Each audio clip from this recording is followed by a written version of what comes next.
ഹരേ. ഹരേ കൃഷ്ണ. ഹരേ കൃഷ്ണ. പ്രണാമം പ്രഭു. കൃഷ്ണ കൃഷ്ണ ഹരേ ഹരേ ഹരേ രാമ രാമ രാമ ഹരേ ഹരേ ഹരേ കൃഷ്ണ കൃഷ്ണ കൃഷ്ണ ഹരേ ഹരേ ഹരേ രാമ രാമ രാമ ഹരേ ഹരേ ഹരേ കൃഷ്ണ കൃഷ്ണ കൃഷ്ണ ഹരേ ഹരേ ഹരേ രാമ രാമ ഹരേ ഹരേ ഹരേ കൃഷ്ണ കൃഷ്ണ കൃഷ്ണ ഹരേ ഹരേ ഹരേ രാമ രാമ രാമ ഹരേ ഹരേ ഹരേ കൃഷ്ണ. ഹരേ കൃഷ്ണ. ഹരേ കൃഷ്ണ. പ്രണാമം എല്ലാവർക്കും. കൃഷ്ണ മാതാജി ഗീത മാതാജി ഉണ്ടല്ലോ അല്ലേ? ഹോസ്റ്റ് ആക്കിയിട്ടുണ്ട് ഞാൻ. അതെ അതെ. ഹരേ കൃഷ്ണ. ഓക്കെ പ്രഭു. ഓക്കെ, ഞാനൊന്ന് ആദ്യം നമുക്ക് പ്രാർത്ഥനയിലേക്ക് കടക്കാം. ഹരേ കൃഷ്ണ. എല്ലാവർക്കും പ്രണാമം. ഹരേ കൃഷ്ണ. പ്രഭു ഒന്നും എത്തിയിട്ടില്ല, അത് കാരണം കൊണ്ടാണ് ഞാൻ ടെമ്പററി ആയിട്ട് പെട്ടെന്ന് എടുക്കേണ്ടി വന്നാണ് എനിക്ക്. ഹരേ കൃഷ്ണ. ഓം നമോ ഭഗവതേ വാസുദേവായ. ഓം നമോ ഭഗവതേ വാസുദേവായ. ഓം നമോ ഭഗവതേ വാസുദേവായ. നാരായണം നമസ്കൃത്യം നരം ചൈവ നരോത്തമം ദേവീം സരസ്വതീം വ്യാസം തതോ ജയമുദിരയേത്. നഷ്ടപ്രായേഷു ഭദ്രേഷു നിത്യം ഭാഗവത സേവയാ ഭാഗവതേ ഉത്തമ ശ്ലോകേ ഭക്തിർഭവതി നഷ്ടകി. മൂകം കരോതി വാചാലം പങ്കും ലംഘയതേ ഗിരി. യത്കൃപതമഹം വന്ദേ പരമാനന്ദമാധവം. ശ്രീഗുരു ദീനതാരിണം ശ്രീചൈതന്യമീശ്വരം. അജ്ഞാനതിമിരാന്ധ്യസ്യ ജ്ഞാനാഞ്ജലശലാകയാ ചക്ഷുർമിലിതം യേന തസ്മൈ ശ്രീഗുരുവേ നമഃ. ശ്രീചൈതന്യം മനോഭീഷ്ടം സ്ഥാപിതം യേന ഭൂതലേ സ്വയം രൂപകഥാ മഹ്യം തദാതി സഭാന്തികം. വന്ദേഹം ശ്രീഗുരു ശ്രീയുതപദകമലം ശ്രീഗുരും വൈഷ്ണവാംശ. ശ്രീരൂപം സാഗരജാതം സഹന രഘുനാഥാനിധം തം സജീവം സാദൈവം സാവധൂതം പരിജനസഹിതം കൃഷ്ണ ചൈതന്യദേവം ശ്രീരാധാ കൃഷ്ണപാദാൻ സഹന ലളിതാ ശ്രീവിശാഖാനിം താംശാം. ഹേ കൃഷ്ണ കരുണാ സിന്ധോ ദീനബന്ധോ ജഗത്പദേ ഗോപേശ ഗോപികാ കാന്ത രാധാ കാന്ത നമസ്തുതേ. തപ്തകാഞ്ചന ഗൗരാംഗേ രാധേ വൃന്ദാവനേശ്വരി വൃഷഭാനുസുതേ ദേവി പ്രണമാമി ഹരിപ്രിയേ. വാഞ്ചാ കൽപതരൂപേച്ഛ കൃപാ സിന്ധിഭ്യേവ ച പതിനാം പാവനേഭ്യോ വൈഷ്ണവേഭ്യോ നമോ നമഃ. നമോ വിഷ്ണുപാദായ കൃഷ്ണപ്രേഷ്ഠായ ഭൂതലേ ശ്രീമതേ ഭക്തിവേദാന്ത സ്വാമിന്നിധി നാമിനേ. നമസ്തേ സാരസ്വതദേവേ ഗൗരവാണി പ്രചാരിണേ നിർവിശേഷ ശൂന്യവാദി പാശ്ചാത്യദേശധാരിണേ. ജയ ശ്രീ കൃഷ്ണ ചൈതന്യ പ്രഭു നിത്യാനന്ദ ശ്രീ അദ്വൈത ഗദാധര ശ്രീവാസാദി ഗൗരഭക്തവൃന്ദ. ഹരേ കൃഷ്ണ കൃഷ്ണ കൃഷ്ണ ഹരേ ഹരേ ഹരേ രാമ രാമ രാമ ഹരേ ഹരേ. ഹരേ കൃഷ്ണ. പ്രഭാതിക്ക് ജയ്. ഗുരുദേവിക്ക് ജയ്. അനന്തകോടി വൈഷ്ണവ ഭക്തർക്ക് ജയ്. ഹരേ കൃഷ്ണ. പ്രണാമം എല്ലാവർക്കും. നമ്മളിന്ന് അധ്യായം 14 ഞാനൊന്ന് ഷെയർ ചെയ്തു കേട്ടോ മാതാജി.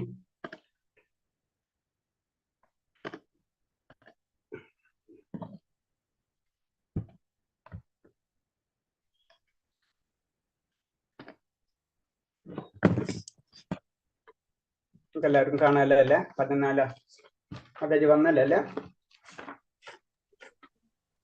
ഓക്കെ പ്രഭു വന്നിട്ടുണ്ട്. ഹരേ കൃഷ്ണ. സ്ക്രീൻ വന്നിട്ടുണ്ട് അല്ലേ? ഒരു സെക്കൻഡ്, ഞാനൊന്ന്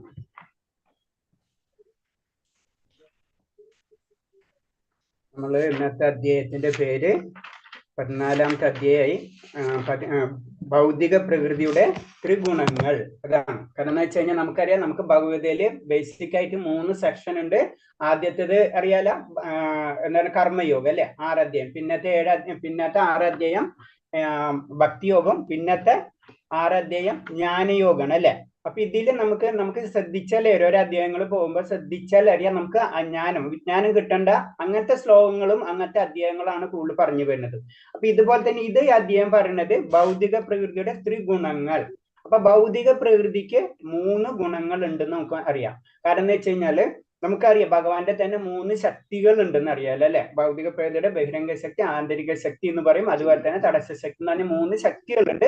അതിൽ തന്നെ ബഹിരംഗ ശക്തിയിൽ, പ്രകൃതിയുടെ ശക്തിയിൽ തന്നെ വരുന്നതാണ് ഈ 3 ഗുണങ്ങൾ. ഈ ത്രിഗുണങ്ങൾ എന്ന് പറഞ്ഞാൽ ഭൗതിക പ്രകൃതി, അതായത് ഭഗവാന്റെ തന്നെ ശക്തിയിൽ വരുന്ന ആ ഗുണങ്ങളാണ് പ്രകൃതിയുടെ 3 ഗുണങ്ങൾ എന്ന് പറഞ്ഞാൽ. പ്രകൃതിനെ തന്നെയാണ് ബഹിരംഗ ശക്തി എന്ന് പറഞ്ഞത്. അതിൽ 3 ഗുണങ്ങളുണ്ട്. അതിൽ 3 ഗുണങ്ങൾ ബേസിക് ആയിട്ട് നമുക്ക് പലപ്പോഴും കേട്ടിട്ടുണ്ടാവും. തമസ്, രജസ്, സത്ത് ഗുണങ്ങൾ. അങ്ങനെ 3 ഗുണങ്ങൾ. ഹരേഷ്ണ, അങ്ങനെ 3 തരം ഗുണങ്ങളാണ്. അപ്പൊ പ്രകൃതിയുടെ 3 ഗുണങ്ങൾക്ക് അനുസരിച്ചാണ് നമ്മള് മാറ്റപ്പെട്ടുകൊണ്ടിരിക്കുക എന്ന് പറയുന്നത്. അപ്പൊ അതാണ് അങ്ങനത്തെ കാര്യങ്ങൾ, അങ്ങനത്തെ ശ്ലോകങ്ങളും കാര്യങ്ങളാണ് ഈ അധ്യായത്തിൽ പറയുന്നത്. ഓക്കെ, അതെ വായിച്ചുള്ള ആദ്യത്തെ ശ്ലോകം. ഹരേഷ്ണ. ശ്രീ ഭഗവാനുവാച പരം ഭൂയ പ്രവക്ഷ്യാമി ജ്ഞാനാനാം ജ്ഞാനമുത്തമം യജ്ഞാത്വാ മുനയ സർവേ പരാം സിദ്ധിമിതോ ഗതാഃ. ഹരേ കൃഷ്ണ. ഹരേഷ്ണ. അതിൽ പറഞ്ഞു ഫസ്റ്റ് ഭഗവാനുവാചൻ പറഞ്ഞു, ഭഗവാൻ തന്നെ പറയുന്ന ശ്ലോകമാണ് ആദ്യം അല്ലെ. അതിൽ തന്നെ പരമദിവ്യോത്തമ പുരുഷൻ പറഞ്ഞു, ഏതൊന്നും അറിഞ്ഞിട്ടുകൊണ്ടാണ് ഋഷികളെല്ലാം തികഞ്ഞ പരിപൂർണ നേടിയിട്ടുള്ളത്. സർവോത്കൃഷ്ടമായ ആ പരമജ്ഞാനത്തെ പറ്റി ഞാൻ വീണ്ടും വീണ്ടും നിന്നോട് പറയാം. അപ്പൊ ഭഗവാൻ എന്താണ് ഈ അധ്യായങ്ങളിൽ എല്ലാതും ചെയ്തുകൊണ്ടിരുന്നത്? എന്താണ്? ഓരോ കാര്യങ്ങൾ ഭഗവാൻ അർജുനനോട് പറഞ്ഞുകൊണ്ടിരിക്കണം അല്ലെ. അപ്പൊ ഇതിനേലും നല്ല ജ്ഞാനം, അങ്ങനെ ഓരോ കാര്യങ്ങൾ ഭഗവാൻ പറഞ്ഞുകൊണ്ടിരിക്കണം. അപ്പൊ ഇതിലിപ്പോ പറയുന്നത് എന്താണ്? ഋഷിമാരെ പറ്റിയാണ് പറയണം അല്ലെ. ഋഷിമാരെന്ന് പറയുമ്പോൾ നമുക്കറിയാം നോളജിന്റെ ഏറ്റവും ടോപ്പ് മോസ്റ്റ് ലെവലിലുള്ള വ്യക്തികൾ ഋഷി എന്ന് പറയുമ്പോൾ തന്നെ അല്ലെ. അപ്പൊ അവരെ രേഷ്ണ ആരോ ഒന്ന് മ്യൂട്ട് ചെയ്തോളാം മാതാജി. അപ്പോ അതിൽ പറയുന്നത് വെച്ച് കഴിഞ്ഞാൽ ഋഷിമാരെ പറ്റി അവര് പരിപൂർണം നേടിയിട്ടുള്ളത് എങ്ങനെയാണെന്ന് പറയുന്നത്, ആ ജ്ഞാനത്തെ പറ്റിയാണ് ഞാൻ പറഞ്ഞു തരാന്ന് പറയുന്നത്. കാരണം നമുക്ക് ബേസിക് ആയിട്ട് മനസ്സിലാവും, നമുക്കറിയാം ആത്മീയതയിലേക്ക് കടക്കണമെങ്കിൽ നമ്മൾ ഭൗതികത കുറയ്ക്കണം അല്ലെ. നമ്മൾ ഭൗതികത പിടിച്ചു നിന്നിട്ട് നമുക്ക് ആത്മീയതയിലേക്ക് കടക്കാൻ കഴിയില്ല. ഭൗതിക പ്രകൃതിയിൽ നമ്മൾ വന്നിട്ടുണ്ടെങ്കിൽ നമുക്ക് ആത്മീയത കിട്ടില്ല എന്ന് പറഞ്ഞു കഴിഞ്ഞാൽ അതിന് കുറച്ച് പ്രോസസ്സും ഉണ്ട്. അല്ലാണ്ട് നമുക്ക് പെട്ടെന്ന് ഭക്തി നമുക്ക് വളരില്ല. അപ്പൊ ചില കാര്യങ്ങൾ നമ്മളെ ഇവിടുന്ന് മാറ്റണം. അതാണ് പറഞ്ഞത്. അപ്പൊ ത്രിഗുണങ്ങളിൽ നിന്ന് പതുക്കെ നമ്മൾ മാറ്റം വന്നാലേ മാത്രമേ നമ്മൾ ആത്മീയതയിലേക്ക് കടക്കുള്ളൂ. ഇത് രണ്ടും ഓപ്പോസിറ്റ് ഡയറക്ഷനിലേക്കുള്ള കാര്യങ്ങളാണ്. നമ്മൾ ഭൗതികത പിടിച്ചുകൊണ്ടിരുന്നു കഴിഞ്ഞാൽ ആത്മീയത കുറയും, ആത്മീയത പിടിച്ചു കഴിഞ്ഞാൽ ഭൗതികത കുറയും. അപ്പൊ അതാണ് നമ്മൾ എല്ലാവരും പലപ്പോഴും ചിലപ്പോൾ ചെയ്തിട്ടുണ്ടാവും. ആത്മീയതയിലേക്ക് കടക്കുമ്പോൾ അതിന്റെ തന്നെ കുറെ സ്റ്റെപ്പുകളുണ്ട്. നമ്മൾ പറയുന്നത് ഭക്തി പ്രാക്ടീസ് ചെയ്യണം എന്നാണ് പറയുന്നത്.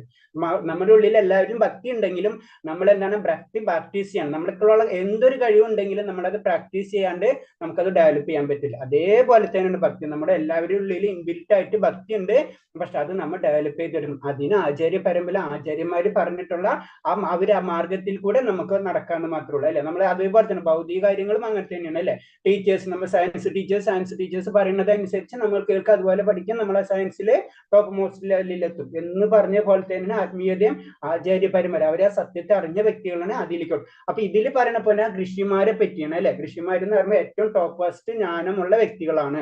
അവരെങ്ങനെയാണ് ഈ പരമജ്ഞാനത്തെ, അവരെങ്ങനെയാണ് പരിപൂർണത നേടിയിട്ടുള്ളത്, അതെങ്ങനെയാണെന്ന് നിനക്ക് ഞാൻ പറഞ്ഞു തരാം എന്ന് പറയുന്നത്.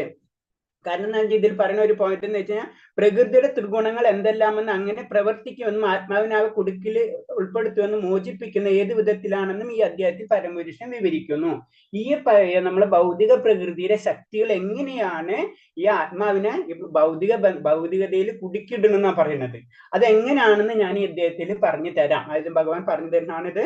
അതിൽ ഈ പറഞ്ഞത് ഇത് മനസ്സിലാക്കി കഴിഞ്ഞാൽ, ഇപ്പൊ നമ്മൾ സിമ്പിൾ ആയിട്ട് പറയും, ചില സ്ഥലങ്ങൾക്ക് നമുക്കറിയാം അവിടെ പ്രോബ്ലം ഉള്ള സ്ഥലമാണ്, അവിടെ നമ്മൾ പോവില്ല, അവിടെ പോയിക്കാൻ നമ്മൾ പെട്ടുപോകുന്ന അറിയാം. മനസ്സിലെ? അപ്പൊ ആ ജ്ഞാനം നമുക്കുള്ള കാരണം കൊണ്ടാണ് അങ്ങനത്തെ സ്ഥലങ്ങളിൽ പോവാത്ത. പാകിസ്ഥാനിൽ പോയി കഴിഞ്ഞാൽ നമുക്ക് കിട്ടും അല്ലെ, പ്രത്യേകിച്ച് ഇന്ത്യൻസ് എന്ന് പറഞ്ഞ പോലെ നമ്മൾ അവിടെ പോയി പെട്ടു. ആ നോളജ് ഉള്ള കാരണം കൊണ്ട് അറിയാത്ത ആളാണെങ്കിൽ അവിടെ ചെന്ന് പെടുകയും ചെയ്യും. അപ്പൊ ആ നോളജ് നമുക്ക് ആ നോളജ് ഡെവലപ്പ് ആയിട്ട് എടുക്കണം. അതാണ് ഭൗതിക പ്രകൃതിയിൽ നിന്ന് രക്ഷ നേടാനുള്ള മാർഗങ്ങൾ ഋഷിമാർക്കറിയാം. അത് കാരണം കൊണ്ട് അവർ പരിപൂർണതയിൽ എത്തിയിട്ടുണ്ട് എന്ന് പറയുന്നത്. അടുത്ത ശ്ലോകം വായിച്ചോളൂ മാതാജി. രണ്ടാമത്തെ ശ്ലോകം വായിച്ചോളൂ. കൃഷ്ണ. ഇദം ജ്ഞാനമുപാശ്രിത്യ മമ സാധർമ്യമാഗതാഃ സർഗേ നോപജായന്തേ പ്രളയേ ന വ്യതന്തി ച. ഹരേ കൃഷ്ണ. ഓക്കെ. അപ്പൊ ഈ ശ്ലോകത്തിൽ പറഞ്ഞ ഈ ജ്ഞാനത്തിന് ഉറച്ചു നിൽക്കുന്നത് കൊണ്ട് എന്റേതായ സമാനമായ അതീന്ദ്ര ഭാവത്തെ പ്രാപിക്കാൻ കഴിയും. അങ്ങനെ ഉറച്ചു നിന്ന് കഴിഞ്ഞാൽ ഒരുവൻ സൃഷ്ടികാലത്ത് ജനിക്കുമില്ല, പ്രളയകാലത്ത് ആകുല ചിന്തനും ആകുകയില്ല എന്ന് പറയുന്നത്. അപ്പൊ ഇതിലെ പറയണ പോയിന്റ്സ് എന്ന് പറയണെന്ന് വെച്ച് കഴിഞ്ഞാല് ഈ ജ്ഞാനം കിട്ടിക്കഴിഞ്ഞാൽ എന്താണ് എന്റേതിന് സമാനമായ അതീന്ദ്ര ഭാവത്തെ കഴിയുന്ന പറയുന്നത്. അപ്പൊ നമ്മൾ അതിൽ നിന്ന് കുറെ കാര്യങ്ങൾ അതിൽ നിന്ന് മനസ്സിലാക്കാൻ പറ്റും. നമ്മൾ ഭക്തിയിലേക്ക് ഉയർന്നു കഴിഞ്ഞാൽ ഭഗവാന്റെ പോലുള്ള ആ ഗുണങ്ങൾ ഗുണങ്ങൾ എന്ന് പറഞ്ഞാൽ അതേ രീതിയിലുള്ള എല്ലാതും നമുക്ക് അനുഭവിക്കാനുള്ള കഴിവ് നമുക്ക് കിട്ടും.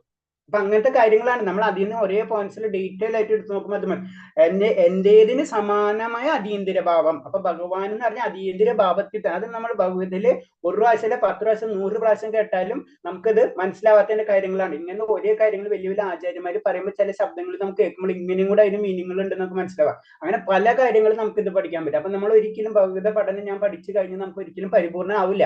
കാരണം 100 1000 വായിച്ചു കഴിഞ്ഞാൽ 1001 പ്രാവശ്യം വായിക്കുമ്പോൾ അതിൽ പല മീനിങ്ങളും നമുക്ക് തെളിഞ്ഞു വരും. അപ്പൊ ഇത് പറഞ്ഞാൽ ഭഗവാന്റെ അതീന്ദ്ര ഭാവത്തെ നമുക്ക് പ്രാപിക്കാൻ കഴിയും. അത് കഴിഞ്ഞു കഴിഞ്ഞാൽ അത് മനസ്സിലായി കഴിഞ്ഞാൽ അതിലേക്ക് എത്തിക്കഴിഞ്ഞാൽ എന്താണ് ആ വ്യക്തി സൃഷ്ടികാലത്ത് ജനിക്കുമില്ല, പ്രളയകാലത്ത് ആകുല ചിത്തനും ആകുകയില്ല. അപ്പൊ സൃഷ്ടി എന്ന് പറയുമ്പോൾ നമുക്കറിയാം ഭഗവാന്റെ അത് നിങ്ങൾ ആദ്യം മനസ്സിലാക്കണം. സൃഷ്ടിയിൽ വരുമ്പോൾ കാരണം എന്താ വെച്ചാൽ ഭൗതിക സൃഷ്ടി നടന്നു കഴിഞ്ഞു കഴിഞ്ഞാൽ പിന്നെ ഓട്ടോമാറ്റിക് ആയിട്ട് ഓരോ വ്യക്തികൾ ഇൻഡയറക്റ്റ് പറഞ്ഞത് നമ്മളെല്ലാവരും പൂർവ്വജന്മ കർമ്മങ്ങൾക്ക് അനുസരിച്ച് വീണ്ടും ഭൗതിക പ്രകൃതിയിൽ വരണം നമ്മൾ ചെയ്യുന്നത് അല്ലെ. അപ്പൊ അങ്ങനെ വരുന്ന സമയത്ത് നമ്മൾ അവിടെ ഭൗതിക പ്രകൃതി ജനിക്കുന്നു. അപ്പൊ ആ ജനനം നമ്മൾക്ക് ഉണ്ടാവില്ല. കാരണം നമ്മൾ ആത്മീയതയിൽ തന്നെ നിൽക്കും, ഭൗതികതയിലേക്ക് കടക്കില്ല. അതിന് ഭൗതികത എന്താണ് സിമ്പിൾ ആയിട്ട് ഞാൻ പറഞ്ഞില്ലേ, നമുക്ക് പാകിസ്ഥാൻ എന്താണെന്ന് അറിഞ്ഞു കഴിഞ്ഞാൽ പിന്നെ അവിടേക്ക് നമ്മൾ പോവാത്ത പോലെ തന്നെ സിമ്പിൾ ആയിട്ട്. അപ്പൊ അതേപോലെ തന്നെയാണ് ഇതിൽ. കാരണം ആത്മീയതയിലേക്ക് എത്തിക്കഴിഞ്ഞ വ്യക്തിക്ക് പിന്നെ ഭൗതികത പ്രശ്നമാണെന്ന് അറിയാം. അപ്പൊ ആ വ്യക്തി പിന്നെ ഭൗതികതയിലേക്ക് വരില്ല ഇൻഡയറക്റ്റ് ആയിട്ട്. പിന്നെ അതിൽ കുറെ മീനിങ്ങൾ ഉണ്ട്. കാരണം ഭക്തി എന്ന് പറഞ്ഞാൽ ആയ പരമാനന്ദനല്ല. നമ്മളെല്ലാവരും നമ്മൾ എന്തിനാണ് ഭക്തിയുത സേവനം ചെയ്യുന്ന ഒരൊറ്റ ആൻസർ ഉള്ളതിന്. എന്താ ആൻസർ ആർക്കെങ്കിലും പറയാൻ പറ്റും? നമ്മൾ എന്തുകൊണ്ട് ഭക്തി ചെയ്യാൻ ആഗ്രഹിക്കുന്നു? നിങ്ങൾ ഏതെങ്കിലും ഒരു പോയിന്റ്സ് എന്തെങ്കിലും നിങ്ങളെ മൈൻഡ്, നിങ്ങളിപ്പോ ഭഗവത് പഠിക്കാൻ ആഗ്രഹിക്കുന്നു, നമ്മളെല്ലാവരും ഭഗവത് പഠിക്കാൻ ആഗ്രഹിക്കുന്നു, ഭഗവാന്റെ കാര്യങ്ങളൊക്കെ ചെയ്യാൻ ആഗ്രഹിക്കുന്ന വ്യക്തികളാണ്, ഭഗവാന്റെ കാര്യങ്ങൾ അറിയാൻ ആഗ്രഹിക്കുന്ന അൾട്ടിമേറ്റ് ലക്ഷ്യം എന്താണ്? മരണശേഷം ഭഗവാൻ പരമമായ ധാമത്തിൽ എത്തിച്ചേരാം, ഭഗവാന്റെ ധാമത്തിൽ എത്താം അല്ലെ. ഭഗവാന്റെ ധാമത്തിൽ എത്തിയിട്ട് എന്ത് ചെയ്യാനാണ്? വിഷ്ണുപാദം ജനന മരണത്തിൽ നിന്ന് ജനന മരണ ചക്രത്തിന് ജനചക്രത്തിൽ നിന്ന് ഒരു ചെറിയ സിഗ്നൽ മുക്തി ലഭിക്കണം അല്ലെ. മുക്തി ലഭിച്ചിട്ട് ഇങ്ങനെ നമ്മളെ ക്വസ്റ്റ്യൻസ് വന്നുകൊണ്ടിരിക്കും. അൾട്ടിമേറ്റ് ഭഗവാനെ പറഞ്ഞ സച്ചിദാനന്ദ വിഗ്രഹം എന്നാണ് പറഞ്ഞത് അല്ലെ. ആനന്ദം, പരമാനന്ദം. നമ്മൾ എപ്പോഴും ഏത് മനുഷ്യനും ആഗ്രഹിക്കുന്ന ഒരേ ഒരു കാര്യം എന്താണ്? നമുക്ക് ആനന്ദം വേണം അല്ലെ. അതിനുവേണ്ടി നമ്മൾ ഇങ്ങനെ ഓരോ കാര്യങ്ങൾ നമ്മൾ ചിന്തിച്ചുകൊണ്ടിരിക്കണം. ഭൗതിക പ്രകൃതിയിൽ ആനന്ദമല്ല കാമാണ് കിട്ടുന്നത് അല്ലെ. അപ്പൊ പ്രേമല്ല ആ കാമാണ്. പക്ഷെ അത് അവിടെ എത്തുമ്പോഴോ ഭഗവാനിലേക്ക് എത്തുമ്പോഴോ ഭഗവാൻ അറിയുമ്പോഴോ നമുക്ക് ആ പരമാനന്ദം ലഭിക്കുള്ളൂ. അപ്പൊ പരമാനന്ദം പായസം ഒരാൾക്ക് കിട്ടിക്കഴിഞ്ഞാൽ വേറെ കാര്യങ്ങളിലേക്ക് അയാൾ കടക്കില്ല. അതാണ് അതിന്റെ ആൻസർ. അതിന് പറഞ്ഞത് അവൻ സൃഷ്ടികാലത്ത് ജനിക്കുമില്ല, പ്രളയകാലത്ത് ആകുല ചിത്തനാകില്ല. കാരണം പ്രളയം എന്ന് പറഞ്ഞത് ഭൗതികതയിലുള്ളതാണെന്നും ആത്മീയതയായിട്ടുള്ള മുക്തമായ ആത്മാക്കൾക്ക് അതിന്റെ പ്രശ്നമില്ല എന്ന് മനസ്സിലാവുകയും ചെയ്യും. അപ്പൊ തികഞ്ഞ അധ്യാത്മീയ ജ്ഞാനം ലഭിച്ച മനുഷ്യൻ ഗുണങ്ങൾ കൊണ്ട് പരമദിവ്യോത്തമ പുരുഷന് തുല്യനാകാം. ഇതാണ് നമ്മൾ ചെയ്യേണ്ടത്. നമ്മൾ പതുക്കെ ഭഗവാന് തുല്യനാവുന്ന നമ്മളൊന്നും അതിന്റെ ലെവലിലല്ല. നമ്മളെ ലെവൽ എന്താ? ഏറ്റവും ചൈതന്യ മഹാപ്രഭു പറഞ്ഞിട്ടുള്ളത് ഏറ്റവും നമ്മൾ പതിതമായ ആത്മാക്കളാണ്. ഇപ്പൊ ഇതിൽ പറഞ്ഞ സ്വധർമ്മങ്ങൾ നമുക്ക് ഏത് ധർമ്മം നമുക്കറിയാം ഏതാണ് സ്വധർമ്മം എന്നൊക്കെ. നമ്മൾ അത്രയും താഴ്ന്ന ലെവലിലേക്ക് പോയി കഴിഞ്ഞു നമ്മളെ. ഇപ്പൊ ചൈതന്യ മഹാപ്രഭുവിന് 500 വർഷം മുന്നേ അവതരിച്ച ആ സമയത്ത് തന്നെ അത്ര ലെവലിലേക്ക് താഴ്ന്നു പോയ വ്യക്തികൾ നാളെ അർജുനെ പോലെ നമ്മൾ അമ്പെടുത്ത് ഇതൊന്നും ചെയ്യാൻ പറ്റില്ല അല്ലെ, നമുക്ക് ധർമ്മം എന്താണെന്ന് അറിയില്ല. അപ്പൊ അത്തരം പതിതമായ അപ്പൊ അതിൽ പറയുന്നത് കലിയുഗമാണ്, കലിയുഗത്തിൽ അങ്ങനെ സംഭവിക്കുള്ളൂ.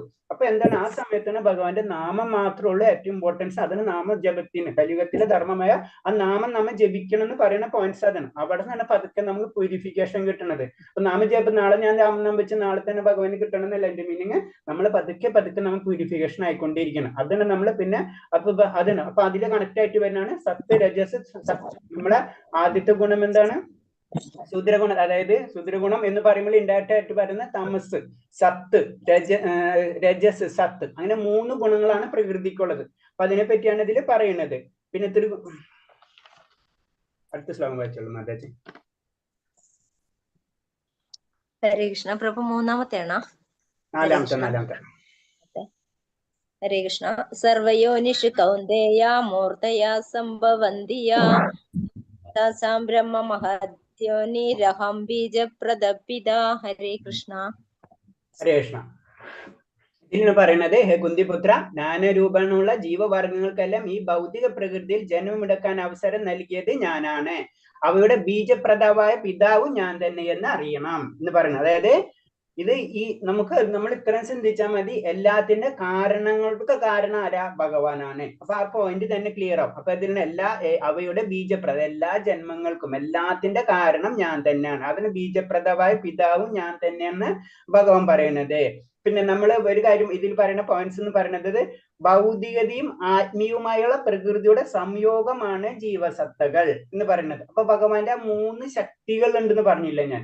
ഒന്ന് അന്തരംഗ ശക്തി, ഒന്ന് ബഹിരംഗ ശക്തി, ഒന്ന് തടസ്സ ശക്തി, അല്ലെങ്കിൽ ജീവാത്മാക്കൾ എന്ന് പറയാം. അപ്പോൾ ശരിക്കും പറയുന്നത് ഭൗതികതയും ആത്മീയവുമായിട്ട് കണക്ട് ചെയ്യുന്ന സമയത്ത്, അതായത് നമുക്കറിയാം ഭഗവാന്റെ ശക്തി അതാണ് ചൈതന്യാണ് അല്ലെ. ആ ചൈതന്യം ഭൗതികതയുമായിട്ട് കണക്ട് ചെയ്യുമ്പോഴോ അവിടെ ഒരു സൃഷ്ടി നടക്കുള്ളൂ, അതിലൊരു ചൈതന്യം ലഭിക്കുള്ളൂ. ആ ചൈതന്യമാണ് നമ്മൾ അല്ലെ, ജീവസത്തുകളാണ് നമ്മൾ അല്ലെ. അപ്പൊ ജീവസത്തുകൾ വരുമ്പോൾ മാമവയസ് ജീവലോകം, ഭഗവാന്റെ അംശങ്ങൾ തന്നെയാണ് നമ്മൾ. അതാണ് ഭഗവാന്റെ അതേ ഗുണങ്ങൾ തന്നെ നമുക്ക് ഉണ്ടെന്ന് പറയുന്നത്. അതിനൊരു വ്യത്യാസമില്ല. പക്ഷെ എന്താണ്, നമ്മൾ ഇവിടെ വന്ന് ഭൗതികതയിൽ ഇറങ്ങി കഴിഞ്ഞു കഴിഞ്ഞാല്, വെള്ളത്തിൽ ചാടിക്കഴിഞ്ഞാൽ നനഞ്ഞിരിക്കുന്ന പോലെയാണ് നമ്മളെ അവസ്ഥ. നമ്മൾ ഭൗതികയിൽ വന്ന് നമുക്ക് മാലിന്യങ്ങൾ പെട്ടു. അപ്പൊ നമുക്ക് കംപ്ലീറ്റ് അത് പ്യൂരിഫൈ ചെയ്താലോ ഭഗവാന്റെ 916 എന്ന് പറഞ്ഞ പോലെ അത്തരം പ്യൂരായിട്ട് നമുക്ക് കിട്ടുള്ളൂ. അപ്പൊ ഭഗവാന്റെ എല്ലാ ഗുണവും നമുക്ക് ലഭിച്ചിരിക്കും. കാരണം ഭഗവാന്റെ അംശം തന്നെയാണ് നമ്മൾ എന്ന് പറയുന്നത്. അപ്പൊ നമ്മളെ ശരീരം എന്തുകൊണ്ടാണ് ഇങ്ങനെ ലഭിച്ചത്? നമുക്ക് ഭൗതിക പ്രകൃതിയിൽ ഇപ്പൊ ഞാൻ അത് പറയുന്നത് വെച്ച് കഴിഞ്ഞാൽ, ഇപ്പൊ ചന്ദ്രനിൽ ജീവിക്കുന്ന ജീവജാലങ്ങളുണ്ടാവും, അപ്പം വെള്ളത്തിന്റെ അടിയിൽ ജീവിക്കുന്ന ജീവജാലങ്ങളുണ്ട് അല്ലെ. അവർക്ക് അവരുടേതായ രീതിയിലാണ് ഒരു ശരീരം ലഭിക്കുന്നത് അല്ലെ. അങ്ങനെ എവിടെ വേണമല്ലോ, അഗ്നിയിലും നമുക്കറിയില്ല എവിടേക്കാണ് ജീവനുള്ളതെന്ന്. എവിടെയാണെങ്കിലും അതെല്ലാതും ഭൗതികതയാണ്. 14 ലോകങ്ങൾ ഉണ്ടെന്നാ പറയുന്നത് അല്ലെ. അപ്പൊ സത്യലോകം തൊട്ട് അല്ലെങ്കിൽ ബ്രഹ്മലോകം തൊട്ട് പാതാളം വരെ അതെല്ലാതും ജീവാത്മാക്കൾ തന്നെയാണ് അല്ലെ. അപ്പൊ അവർക്ക് അവരുടേതായ പ്രകൃതിക്ക് അനുസരിച്ചുള്ള ഒരു ശരീരമാണ് ലഭിക്കുന്നത്. പിന്നെ പറഞ്ഞ സൃഷ്ടിയുടെ ആരംഭത്തിൽ പൂർവ്വകർമാനുസൃതമായ ഭിന്ന രൂപങ്ങൾ പിറവിയെടുക്കുന്ന ജീവസത്തുകൾ പൂരിതമാണ് ഭൗതിക ലോകം. അപ്പൊ നമ്മൾ ഭൗതിക സൃഷ്ടി സമയത്ത് തന്നെ നമ്മുടെ ജന്മങ്ങൾക്കനുസരിച്ച് വീണ്ടും നമ്മൾ ഓരോ ശരീരങ്ങൾ ലഭിക്കുന്നു. പിന്നെ ഈ ചക്രത്തിൽ നമ്മൾ ഇങ്ങനെ കറങ്ങിക്കൊണ്ടിരിക്കുകയാണ് അല്ലെ. അപ്പൊ ഈ ഭൗതിക ലോകത്തിൽ ബ്രഹ്മലോകം തൊട്ട് ഏറ്റവും താഴെയുള്ള പാതാളം വരെയുള്ള ലോകത്തിലാണ് ഈ ജീവസത്തുകൾ ഇങ്ങനെ കറങ്ങിക്കൊണ്ടിരിക്കുന്നത് പറയുന്നത്.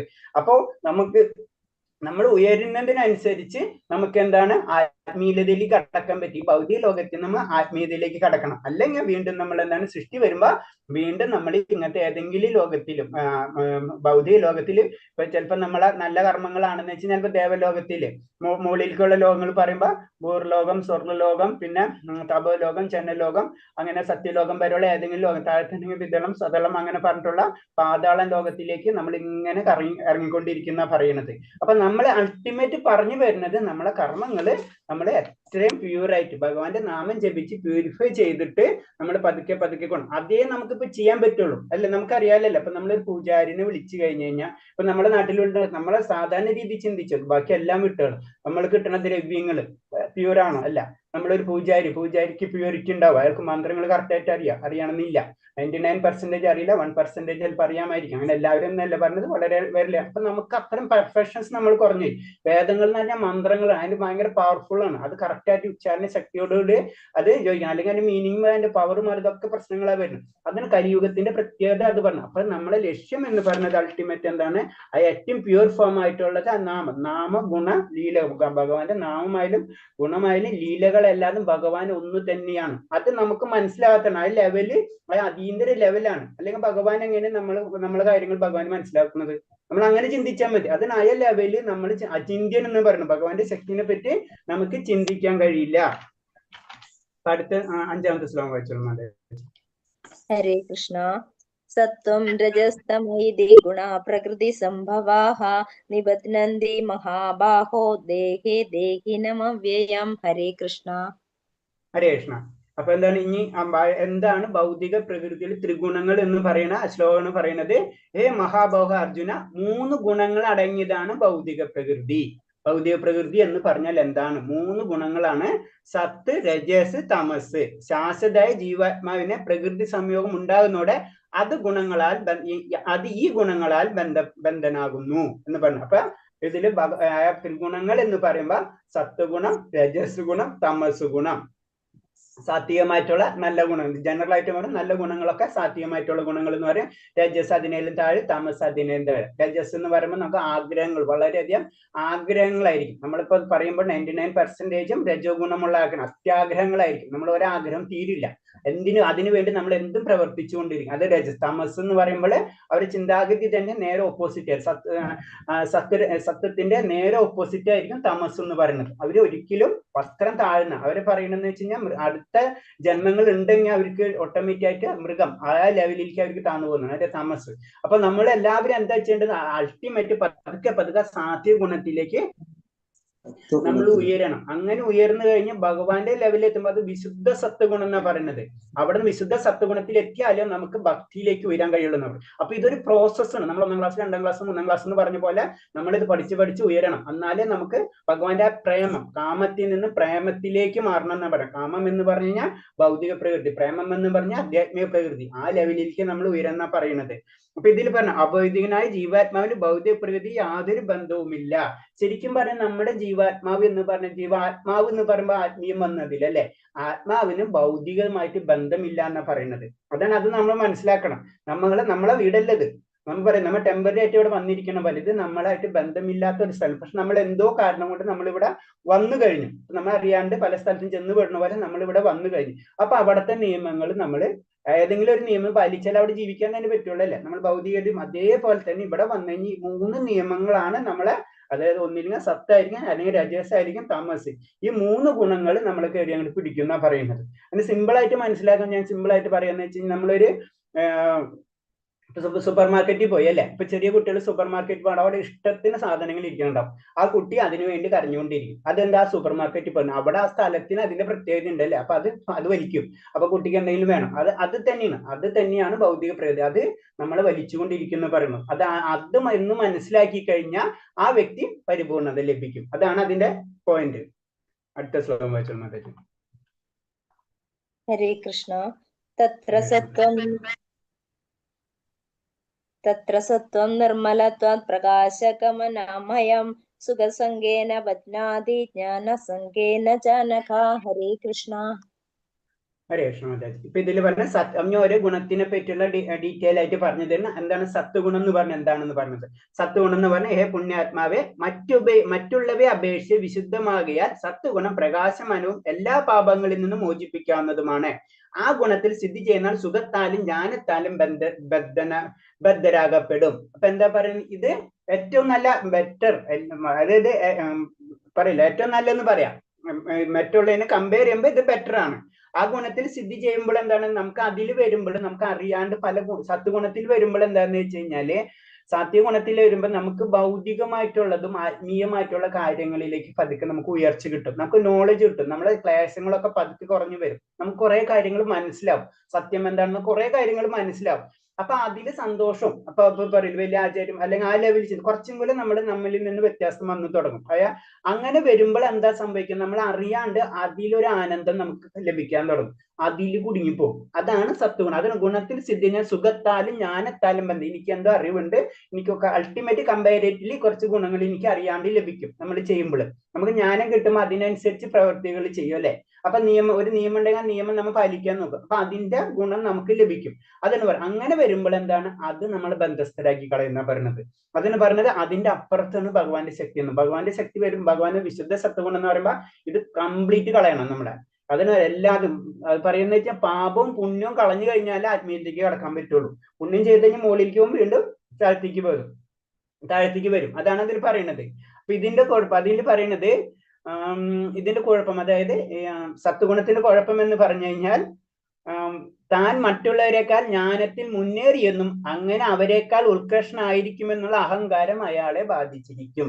അതാണ് അവിടുത്തെ പ്രോബ്ലം വരുന്നത്. അപ്പൊ അവരിതിൽ വരുന്നത് ശാസ്ത്രജ്ഞന്മാര്, തത്വചിന്തകര്, കവികൾ, ഇങ്ങനെ കുറച്ചും കൂടെ ആ ലെവലിലുള്ള വ്യക്തികൾ, ആത്മീയ ജ്ഞാനം അതേപോലെ തന്നെ ഭൗതിക ജ്ഞാനങ്ങളൊക്കെ കൂടിയിട്ടുള്ള വ്യക്തികൾക്കുള്ള പ്രശ്നങ്ങൾ എന്ന് വെച്ച് കഴിഞ്ഞാൽ അവർ മറ്റൊരുക്കാളും ബെറ്റർ ആണെന്ന് അവർക്ക് തോന്നുകയും അതിലുള്ള പ്രശ്നങ്ങളിൽ അവർ കുടുങ്ങിപ്പോവുകയും ചെയ്യുന്ന പറയുന്നത്.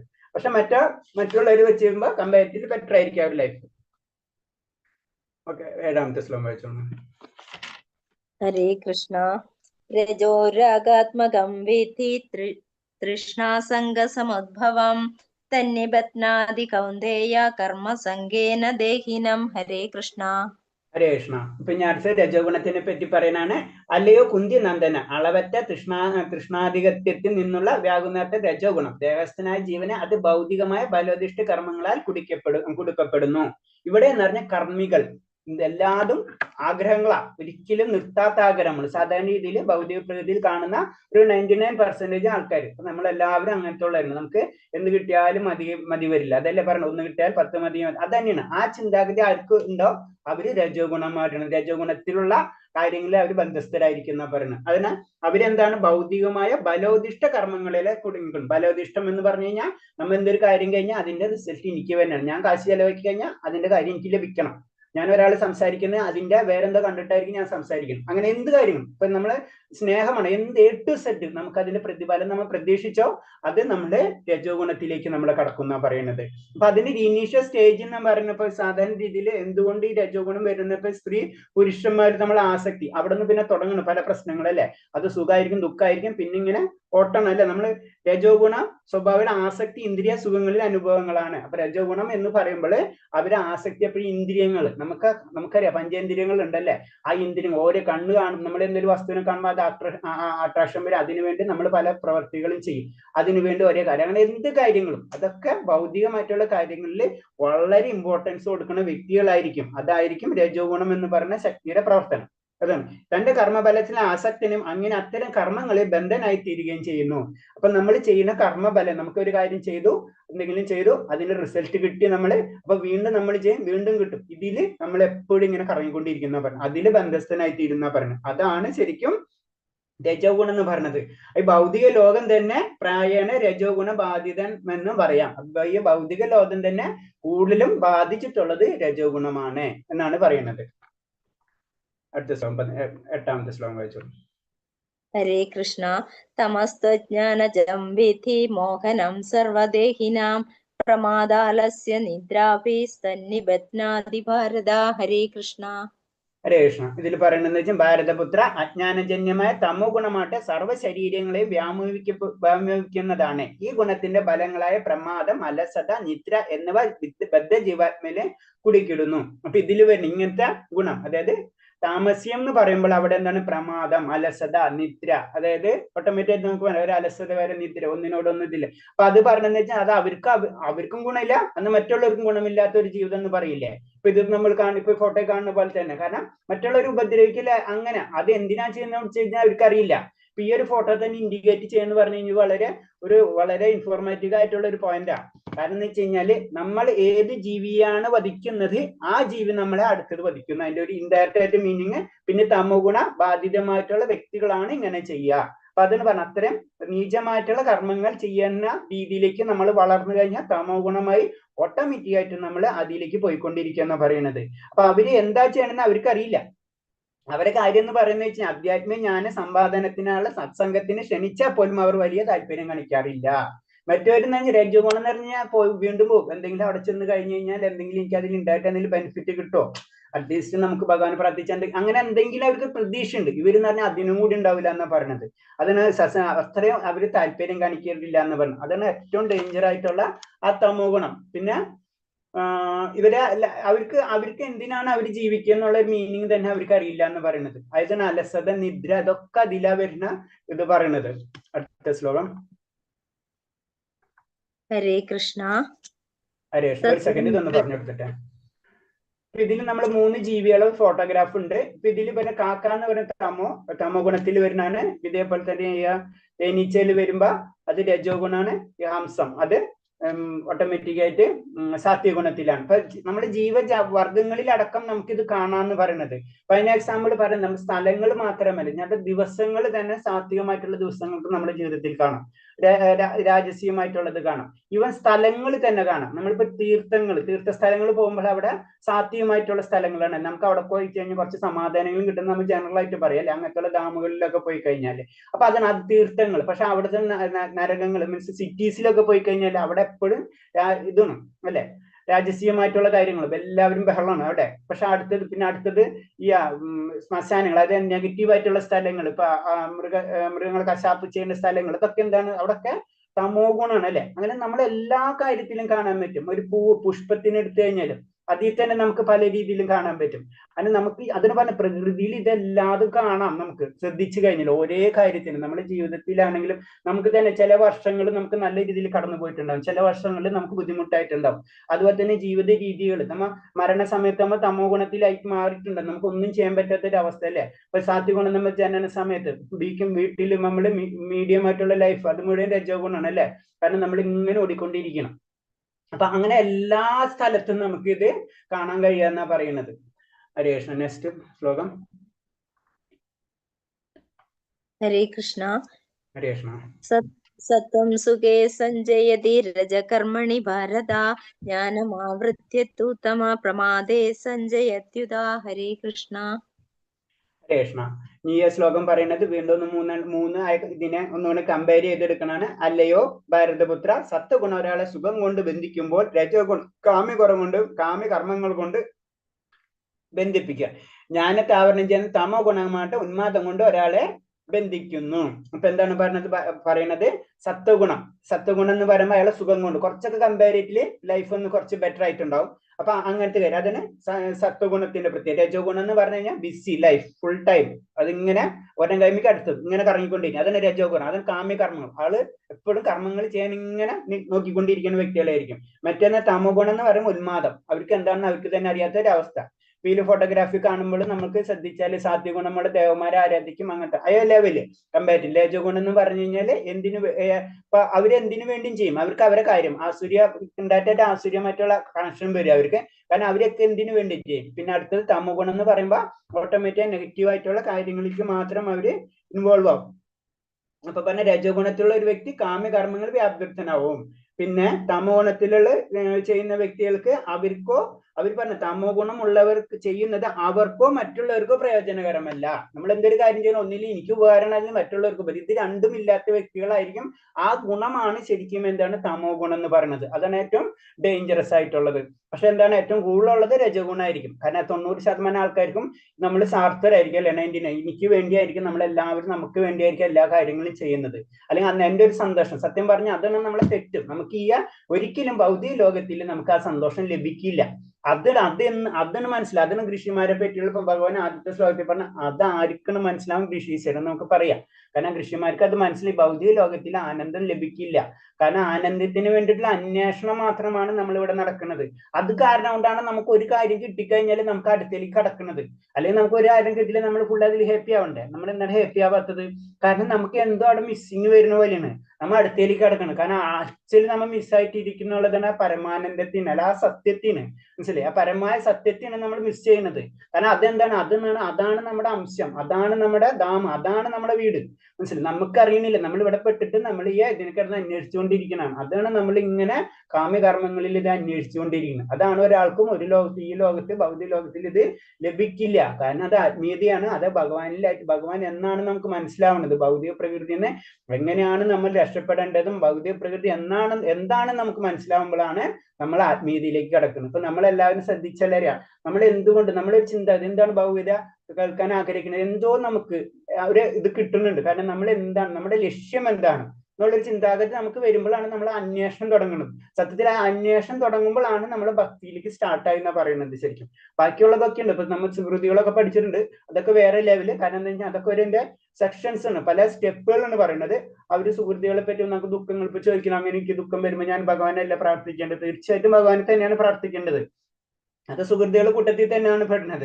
കാരണം അങ്ങനെ ചെയ്യുമ്പോൾ സുഹൃത്തുക്കളാകുമ്പോൾ നമ്മൾ സാത്വിക ഗുണത്തിലേക്ക് വരികയും സാത്വിക ഗുണത്തിൽ നിന്ന് പതുക്കെ പതുക്കെ നമുക്ക് വിശുദ്ധ സദ്ഗുണത്തിലേക്ക് നമുക്ക് എത്താൻ പറ്റും. അതല്ലേ ധ്രുവ മഹാരാജാന്റെ കഥ ഒക്കെ നമുക്ക് അറിയാവുന്നതല്ലേ. ധ്രുവ മഹാരാജ എന്തിനാണ് ശരിക്കും ഭഗവാന്റെ അടുത്ത് പോയത് എല്ലാവർക്കും അറിയാം. കാരണം എന്ന് വെച്ച് കഴിഞ്ഞാൽ കൊട്ടാരത്തിൽ നിന്ന് പുറത്താക്കിയതും ആ വിഷമം കാരണം. അപ്പൊ കൊട്ടാരം, ആ രാജാവിനെ പോലെ എനിക്ക് ജീവിക്കാൻ ആ ഒരു ആഗ്രഹമാണല്ല, ധനത്തിനെ പറ്റിയുള്ള ആഗ്രഹം കാരണം ധ്രുവ മഹാരാജ് ചെല്ലുന്നത്. പക്ഷെ പോയി ലാസ്റ്റ് എന്തായാലും ഭഗവാന്റെ അത് കാണുമ്പോ എല്ലാതും മറന്ന് ഭഗവാനോ ധ്രുവ ലോകം തന്നെ സൃഷ്ടിച്ചു കൊടുക്കണം. മനസ്സിലായോ? അപ്പൊ അതാണ് ആ പ്രത്യേകത. ആ സത്യം മനസ്സിലാവുമ്പോൾ പിന്നെ എല്ലാതും നമ്മളിന്ന് മിസ്സിങ് ആവും. അതുകൊണ്ട് ലാസ്റ്റ് ശ്ലോകത്തിന് എല്ലാ ധർമ്മങ്ങളും സർവ്വധർമ്മം പരിത്യേജിച്ച് മാമേക ശരണം വ്രജ എന്ന് പറയുന്നത് നമ്മൾ 18ാം ശ്ലോകത്തിലാണ്, 18ാമത്തെ അധ്യായത്തിലാണ് പഠിക്കുന്നത്. കാരണം അവിടെ എത്തുമ്പോൾ നമ്മൾ എല്ലാതും വിടും. അതേവരെ നമ്മൾ ചെറിയ കുട്ടികൾ വാക്കറ് പിടിച്ച് നടക്കണ വലുന്ന് കുറച്ച് കഴിയുമ്പോൾ നമ്മൾ വാക്കറ് വിടണം. വിട്ടില്ലെങ്കിൽ പിന്നെ നമ്മൾ ആ ലെവലിൽ നമുക്ക് പിന്നെ നടക്കാൻ പറ്റില്ല. അത് പതുക്കെ അതിനു വേണ്ടിയാണ് വൈദിക ക്രമങ്ങളിലായ വേദകാണ്ഡത്തിൽ ഇങ്ങനെ നമ്മളെ ചതുരാശ്രമങ്ങളും ചതുർവർണ്ണങ്ങളൊക്കെ സൃഷ്ടിക്കപ്പെട്ടിട്ടുള്ളത്. പതുക്കെ ഗ്രാജുവലായിട്ട് നമ്മൾ ഉയർന്ന് മുകളിലേക്ക് പോകണം. അപ്പൊ ഈ ഗ്രൂപ്പിലുള്ളത്, ഈ തമോ ഗുണത്തിലുള്ളവർക്ക് പറഞ്ഞത് അവരെന്തിനാണ് ജീവിക്കുന്നത്, അതായത് അവർക്കോ മറ്റുള്ളവർക്കോ പ്രയോജനമില്ല. അത് നമ്മൾ ഒരിക്കലും ചെയ്യാൻ പാടില്ല. അതാണ് ഏറ്റവും ഡേഞ്ചറസ്. അങ്ങനെ ചെയ്ത് കഴിഞ്ഞാൽ ഓട്ടോമാറ്റിക് ആയിട്ട് നമ്മൾ പറയുന്നത് 84 ലക്ഷം ജീവജാലങ്ങളിലേക്ക് നമ്മൾ താഴ്ത്തിക്ക് പോകുന്ന പറയുന്നത്. പിന്നെ ഈ 84 ലക്ഷം ജീവവർഗങ്ങൾ കഴിഞ്ഞിട്ട് വേണം മനുഷ്യന് ജന്മം കിട്ടണമെങ്കിൽ. മനുഷ്യജന്മം അറിയാലോ, 84 ലക്ഷം ജന്മങ്ങൾക്ക് ശേഷമാണ് മനുഷ്യജന്മം കിട്ടുന്നത്. ആ മനുഷ്യജന്മത്തിന്റെ ലക്ഷ്യം എന്ന് പറഞ്ഞ സാക്ഷാത്കാരമായിരിക്കണം. കാരണം എന്താ വെച്ചാൽ അല്ലെങ്കിൽ നമുക്ക് മൃഗത്തിനെ പോലെ നമുക്ക് ജീവിക്കാം. എല്ലാ മൃഗത്തിനും എല്ലാ കാര്യവും നമ്മളെ പോലെ തന്നെ ചെയ്യണം. എല്ലാ കാര്യങ്ങളും അവർ ചെയ്യുന്നുണ്ട്. അവർ കുട്ടികളുണ്ട്, അവർക്ക് ഭക്ഷണം കഴിക്കുന്നുണ്ട്, അവർക്ക് വീടുണ്ട്, ഇതെല്ലാം അവർ ചെയ്യുന്നുണ്ട് അല്ലേ. അവർക്ക് ഇന്ദ്രിയാസ്വാദനം അവർ ചെയ്യുന്നുണ്ട്. അപ്പൊ അതിന് നമ്മൾ അതിൽ നിന്ന് വ്യത്യസ്തമാണ്. മനുഷ്യന് മാത്രമേ അത് കാര്യമുള്ളൂ. അത് മനസ്സിലാക്കണം. അപ്പൊ നമ്മൾ വീണ്ടും തമോ ഗുണത്തിലേക്ക് പോവാണ്ട് അറ്റ്ലീസ്റ്റ് രജോ ഗുണത്തിൽ നിന്ന് സത്വഗുണത്തിലേക്ക് നമ്മൾ ഉയരണം. അടുത്ത ശ്ലോകം വെച്ചുള്ളത് 10. ഹരേ കൃഷ്ണ. രജസ്തമസ്സാഭിഭൂയ സത്വം ഭവതി ഭാരത. രജസത്വം തമസൈവ തമസത്വം രജസ്തദാ. ഹരേ കൃഷ്ണ. ഹരേ കൃഷ്ണ. ഇതിലിപ്പോ അല്ലേ ഭാരത ചിലപ്പോൾ സത്വഗുണ രജസ് ഗുണത്തികളെ തോൽപ്പിച്ചുകൊണ്ട് മുന്നേറും. ചിലപ്പോൾ രജസ് സത്വഗുണങ്ങളെയും കീഴടക്കുന്നു. മറ്റു ചിലപ്പോൾ തമസ് രജസ്സുകളെയും. ഈ വിധത്തിൽ എപ്പോഴും ആധിപത്യത്തിന്റെ മത്സരം നിൽക്കുന്നു. ഇപ്പൊ നമ്മൾ സിമ്പിൾ ആയിട്ട് ചിന്തിച്ചാൽ അറിയാം, നമ്മുടെ കാലത്ത് സാത്വിക ഗുണമായിരിക്കും, ചിലപ്പോൾ ഉച്ചയാകുമ്പോഴേക്കും രജസ്വം, വൈകിട്ടാകുമ്പോഴേക്കും തമോ ഗുണം വരും. ഇത് ചില സമയത്ത് നമ്മുടെ ജീവിതത്തിൽ തന്നെ ഇങ്ങനെ മാറ്റിമറിച്ചിൽ കണ്ടുകൊണ്ടിരിക്കാം. ചില സ്ഥലത്ത് നമ്മൾ സ്ഥിരമായിട്ട് അമ്പലത്തിൽ പോകും, കുറച്ചാകുമ്പോൾ സ്റ്റോപ്പ് ആയി. ഇതൊക്കെ ലൈഫിൽ ഇത് അങ്ങോട്ടും ഇങ്ങോട്ടും മാറിക്കൊണ്ട്. പക്ഷെ നമ്മുടെ ലക്ഷ്യം എന്തായിരിക്കണം? സാത്വിക ഗുണത്തിലേക്ക് പോകണം. അപ്പൊ ഇതെപ്പോഴും നമ്മളിങ്ങനെ പിടിച്ചു വലിച്ചുകൊണ്ടിരിക്കുന്നു പറയുന്നത്. ഈ ഗുണങ്ങൾ എപ്പോഴും നമ്മൾക്ക് ഇപ്പൊ പറയും ഞാൻ നാളെ തൊട്ട് സാത്വികനായിട്ട് ഇരിക്കാം എന്ന് പറഞ്ഞ പ്രാക്ടിക്കൽ അല്ല. കാരണം അപ്പോഴേക്കും അത് താമസം രജസ്സൊക്കെ ഇങ്ങനെ മറിഞ്ഞുകൊണ്ടിരിക്കുകയാണ്. പക്ഷെ ആ സത്യം നമുക്ക് മനസ്സിലാക്കണം. ഇത് രജസ്, ഇത് സത്യം, ഇതെനിക്ക് കടക്കാൻ പാടില്ല.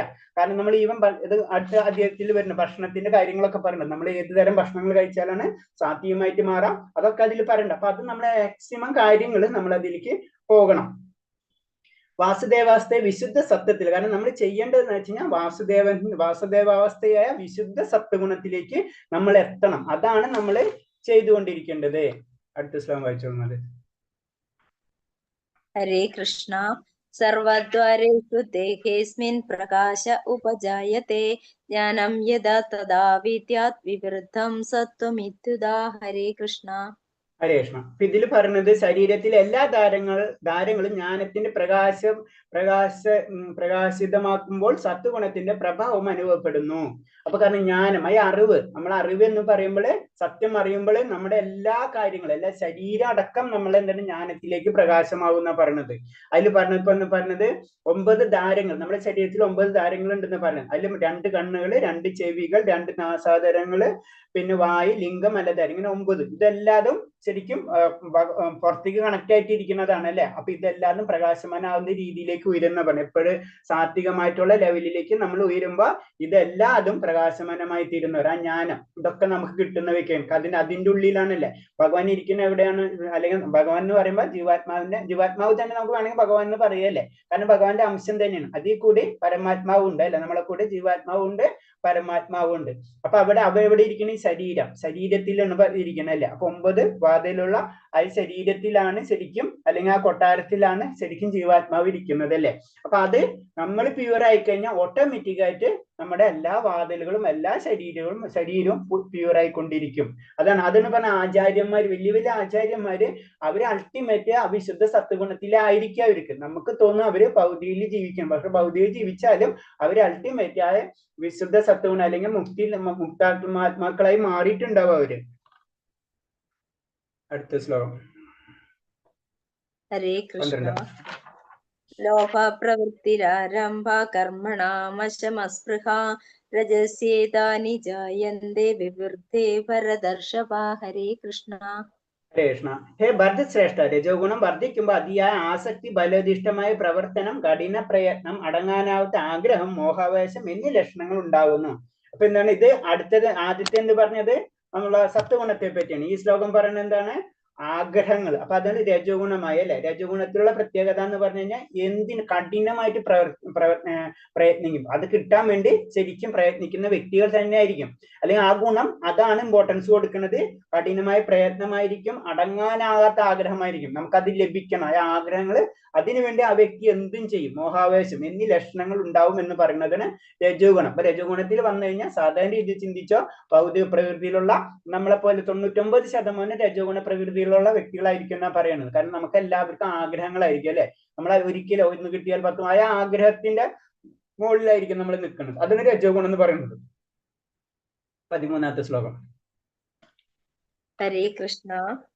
അപ്രകാശോ പ്രവൃത്തിശ പ്രമാദോ മോഹ ഏവ ച തമസ്യേതാനി ജായന്തേ വിവൃദ്ധേ കുരു നന്ദന. ഹരേ കൃഷ്ണ. ഹരേ കൃഷ്ണ. ഇനി അടുത്തത് അടുത്ത പവർ, അതായത് തമസ്സിനെ പറ്റി പറഞ്ഞു. കുരുനന്ദന, തമോ ഗുണം വളരുമ്പോൾ തേജസ്സില്ലായ്മ, ആക്രമണത്യ, പ്രമാദം, വ്യാമോഹം എന്നിവ പ്രകടമാകുന്നു. അവിടെ എത്തുമ്പോൾ അവർക്ക് തേജസ്സില്ലായ്മ ആയിരിക്കും. ഡ്രഗ് അഡിക്റ്റ്, അപ്പൊ സിമ്പിൾ ആയിട്ട് ചിന്തിച്ചാൽ മതി.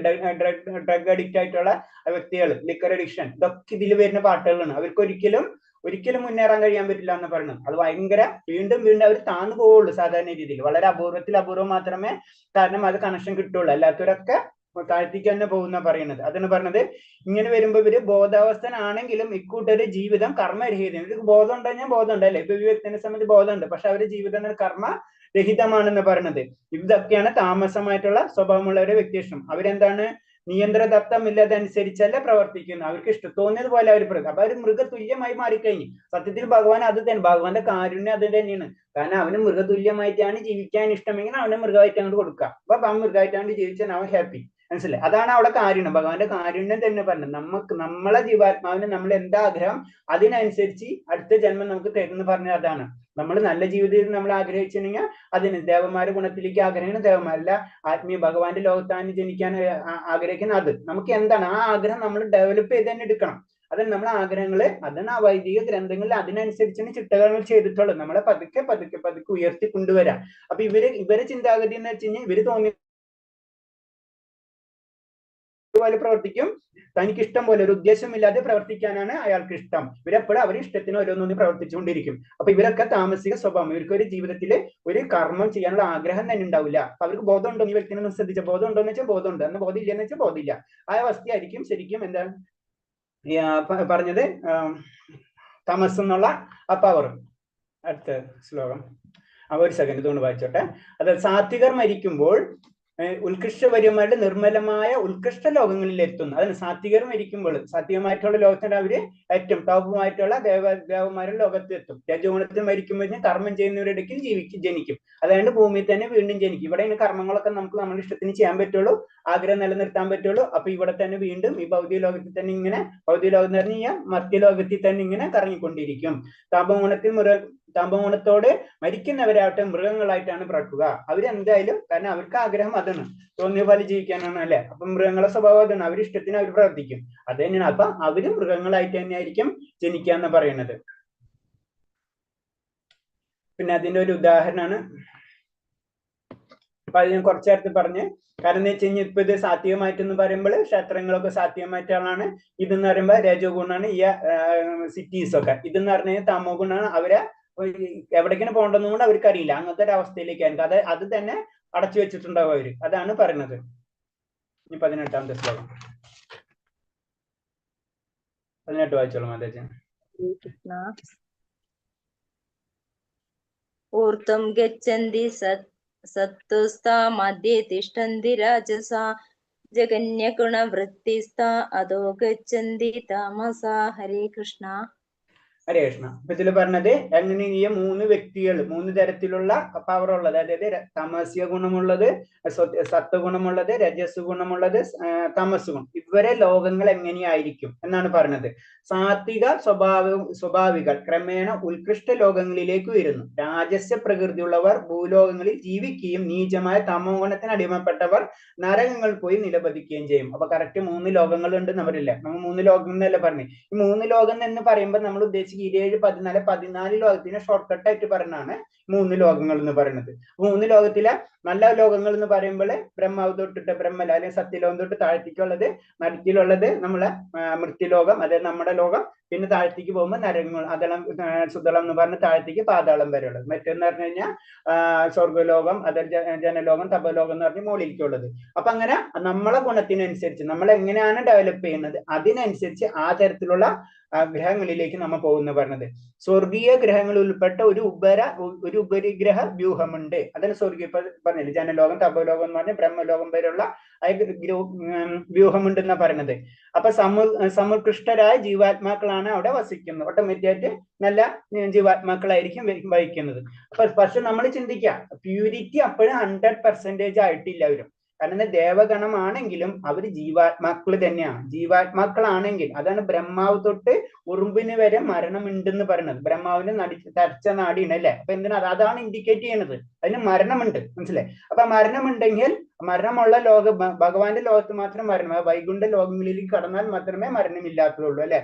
അത് കഴിഞ്ഞാൽ ഇവിടെ ഉള്ളത് ആ ശ്ലോകം നിങ്ങൾ പഠിച്ചിട്ടുണ്ടാവും. കാരണം എന്ന് വെച്ച് കഴിഞ്ഞാൽ താഴ്ത്തിക്കുള്ള ലോകങ്ങളിലേക്കൊക്കെ മരണമുണ്ട്. മരണം എന്ന് വെച്ച് കഴിഞ്ഞാൽ ഇതിന്റെ ഉള്ളിൽ കടന്ന് ഇങ്ങനെ കറങ്ങിക്കൊണ്ടിരിക്കുന്ന പറയണത്.